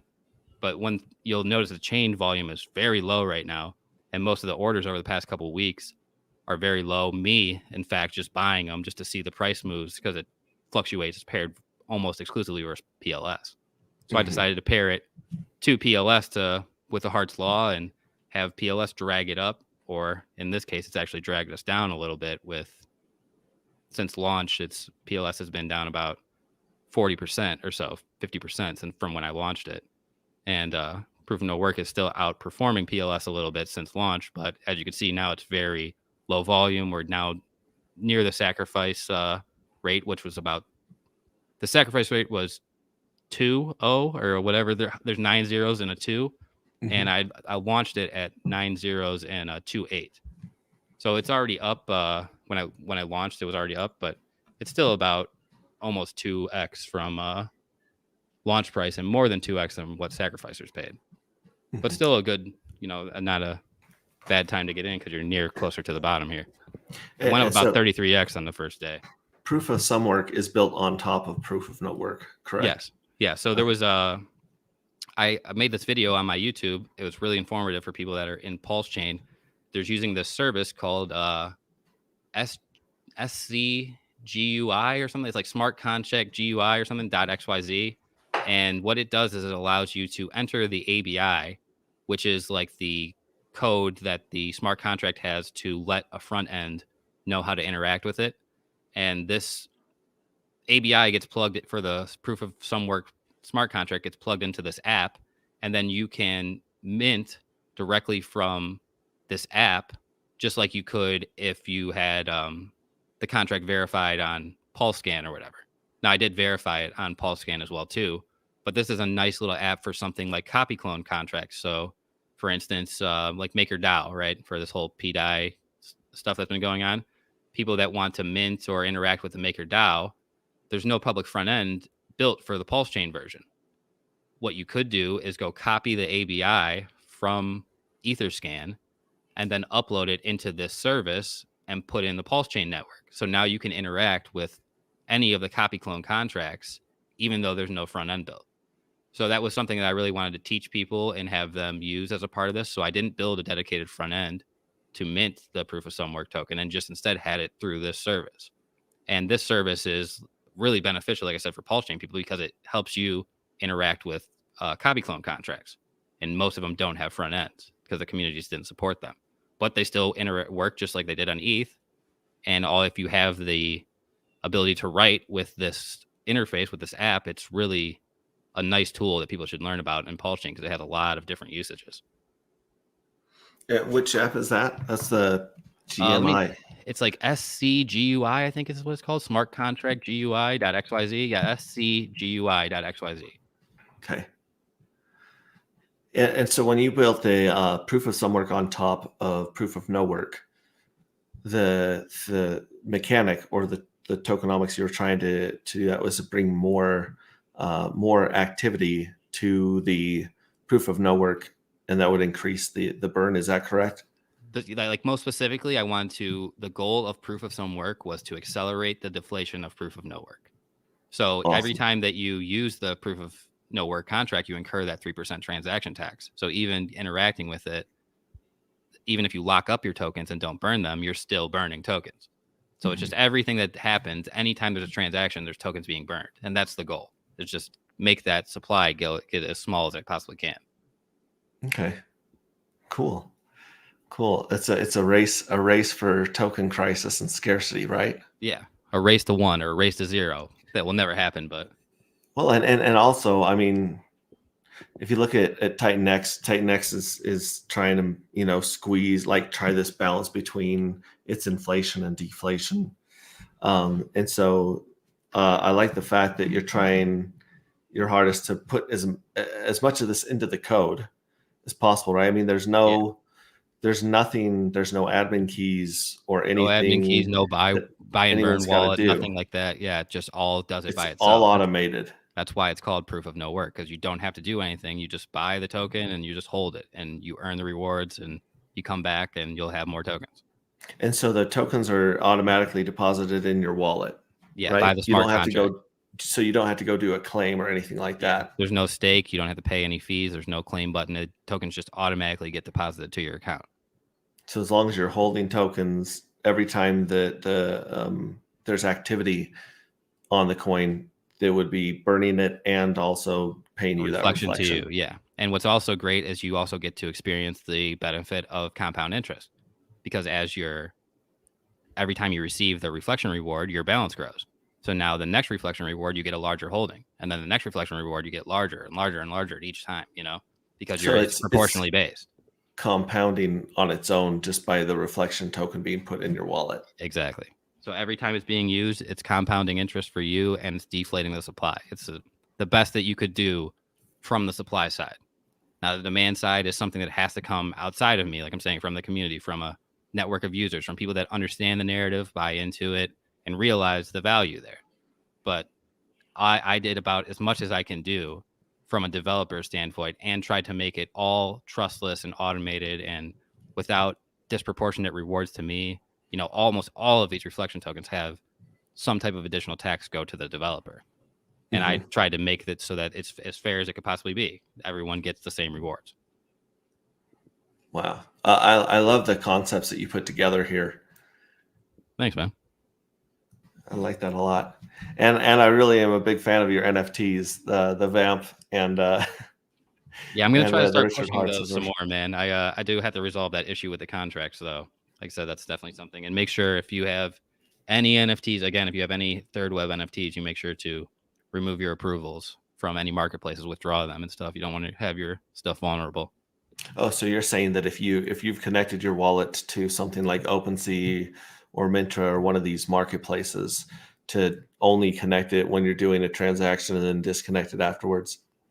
I mean, that's best practices, but no, what I'm saying is that if you have any NFT collections that could possibly be vulnerable to this exploit, which would most likely come from a third web contract that got deployed, you should definitely remove that NFT from the marketplace, any marketplace that you have it posted on.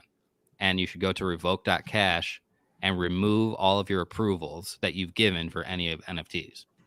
Let's go back a little bit because you lost me a little bit. All good.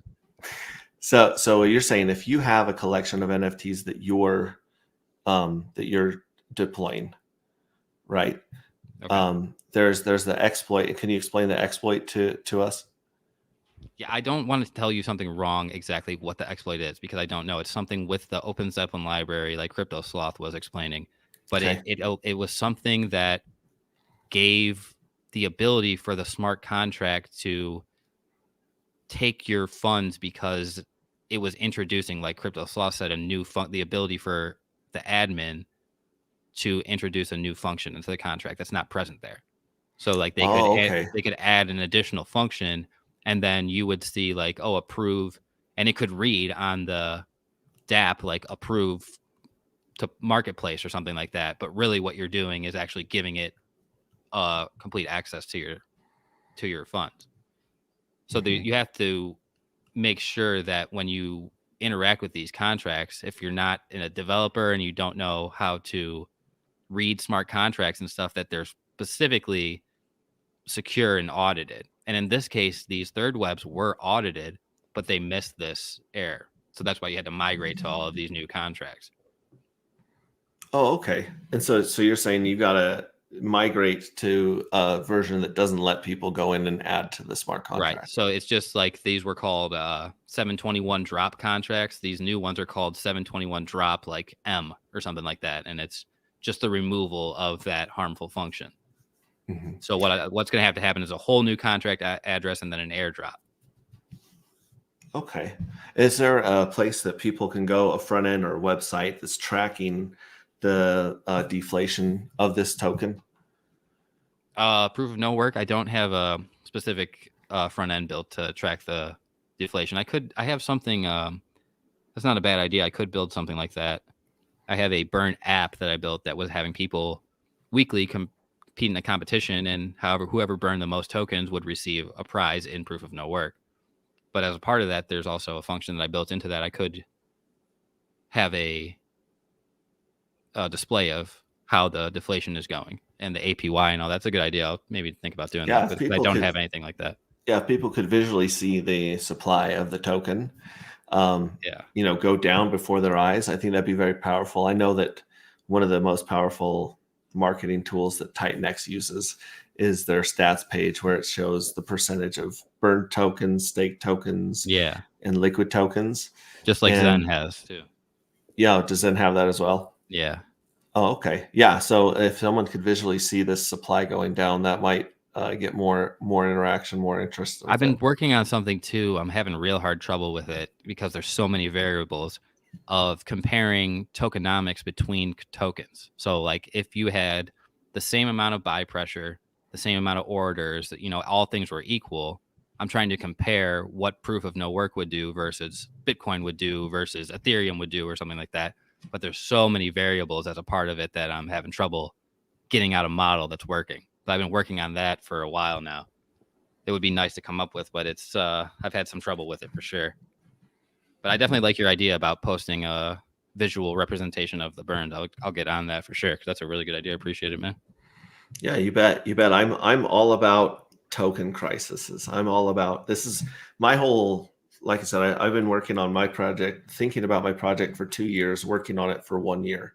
And the whole idea is, how can we make these tokens as rare as possible? How can we program these tokens to become scarce, right? And how can you do it in a way that's trustless, that's decentralized, where people aren't waiting for you to give the payouts, people aren't waiting for you to burn the tokens. It's all automatic.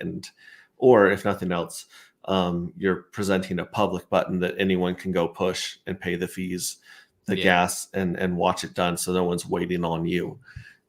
So that's kind of the whole point. Well, I mean, I have some story and some sci-fi stuff going in there as well, which I'm a fan of. But at the same time, it's like the narrative is, how do you make something scarce? How do you create scarcity to a project and get people's attention, get people's participation, right? Yeah. So, Yeah, totally agree, man. It's definitely a concept, though, that a lot of people won't understand the significance of, or how important it is, unless you understand some base things first. You have to understand money, really, and economics. You have to have a sound understand that, to understand why this is so beneficial, or those type of systems where you have scarcity, or even if it's artificial, the scarcity is valuable to an asset. Right. Well, and if people have trust in that system, right? I mean, ideally, you want to make it without the need for trust. That was something that took so long for me to try to, with this contract, is how do I make sure that there's no admin functions, that there's nothing that anyone has any control over, because that's one of the biggest flood points in this community. If you have admin keys, people are like, no, I don't want to be involved, Mm-hmm. Let's see here. Yeah, Thoth says PoNW Dev is the best in the business, pure genius. It's just a matter of time until the PulseChain ecosystem goes parabolic. Yeah, man, I'm so bullish on this chain. I think it's going to be really big in probably next year, but we're just dealing with this short-term negative. But I ultimately think this is going to be the place to be, and there's so many potential bullish narratives that could come across, regardless of what happens with Richard Hart and the SEC. There's so much good going on here and so much opportunity. So I'm going to be here, and I'm going to help build it. I want to see other people join here, because I think we're doing the right thing and helping people out. Yeah, I totally agree. Yeah, and I've, like I said, just watching the liquid loans finally come out, finally operate, and watching people taking loans and getting liquidated, and people taking different sides those bets or of that ecosystem has been what I've been waiting for years. I was so excited when I heard about liquid loans and PulseChain when we were sacrificing 2.5 years ago. Yeah. That to see it actually come into existence it's been awesome. This was the thing we needed most, I think, out of anything that we were missing was a native decentralized stablecoin. Not something that was bridged over and not something that was centralized service. An actual decentralized stablecoin is such a big addition to the chain. Will do nothing but bullish things, really, I think. Definitely. And it looks like you guys have about, is that 6 or 8K liquidity there on proof of no work? Yeah, I think about it's 6K liquidity. Yeah, about 6.5K or so. Yeah, so you'd have to nibble on this thing if you wanted to get a position in it. If you went in, you'd be blowing it out like that, like the Mitra. Yeah, I mean, there's just not. I mean, there's a lot of tokens in it compared to the amount available because there's only about 50 trillion available right now, and I have about 7 or so personally, and then there's about 7.5 in the pool. So I mean, it's that's almost half of the tokens out there between my wallet and the circulating, or not quite half, but I mean, it's about 30% or so of the circulating supplies either in the liquidity pool or in my wallet, and I've never sold, just been buying. Wow. But have no expectations. So sure, but I mean, there are founders that want to see their project go into the firmament, as Adam from Vibra Finance says. Break through the firmament. And then there are founders with a dollar amount in their mind that says, "Man, if this thing ever gets to X amount, I'm taking my profits and I'm leaving." So it's interesting. We've seen more of the latter, unfortunately, in crypto. Yeah, it's so easy to be that guy, man. That's why it brings that to here, because you could just launch a token. You don't even have to say a word, and you could just make a Telegram, make a Twitter, and people will buy it, just because that's how this market behaves. So it's so easy to get away with these scams, but I'm not here to scam. If I wanted to scam, man, I would have scammed already, because I got all the sacrifice money up front. If the time for me to scam was right when me before even launching the token. And people were sacrificing Pulse for proof of no work, and then they were sacrificing proof of no work for proof of some work. Correct? Well, I wouldn't even call it a sacrifice of proof of no work for proof of some work. It was all interaction through the smart contract. So the smart contract, the proof of some work token, has entire custody over the assets. And, I don't have any bridge or anything like that. I was not involved. None of the funds were sent to me. It was all done directly through the smart contract. So you could kind of think of it as a sacrifice, in that if you wanted to get double the rate of your tokens that you spent, you could burn them, and then that would give you the proof of some work. But I really wouldn't call it, the proof of no work was a sacrifice, but the proof of some work wasn't. Mm-hmm. Wow, that's really interesting. There's so many mechanics that I see coming out, and so many ideas of how to improve on what we've enjoyed so much in crypto. Just, I don't know, someone sees an idea and they say, yeah, but what if we did this? What if we tweaked this? What if we got rid of this?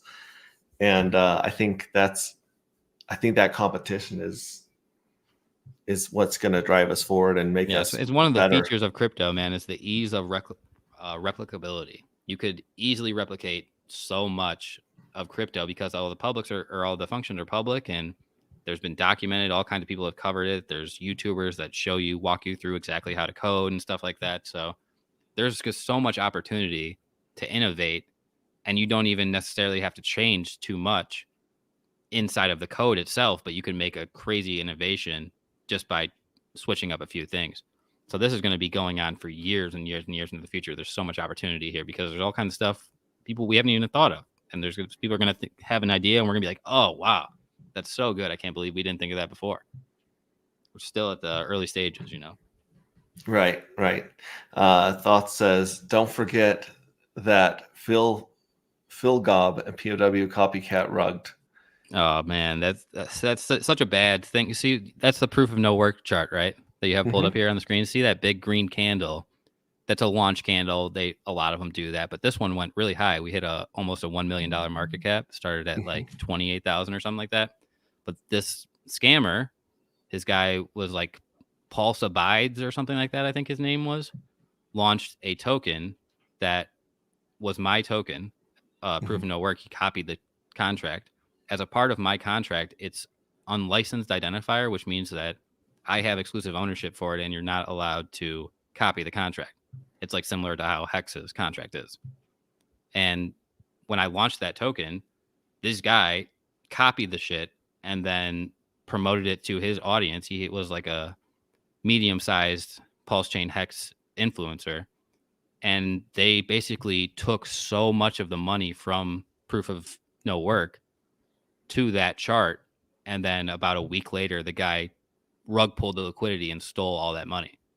So unlike, if some people rotated from proof of no work into PulseChain or into Hex or something like that, they could rotate back at some point.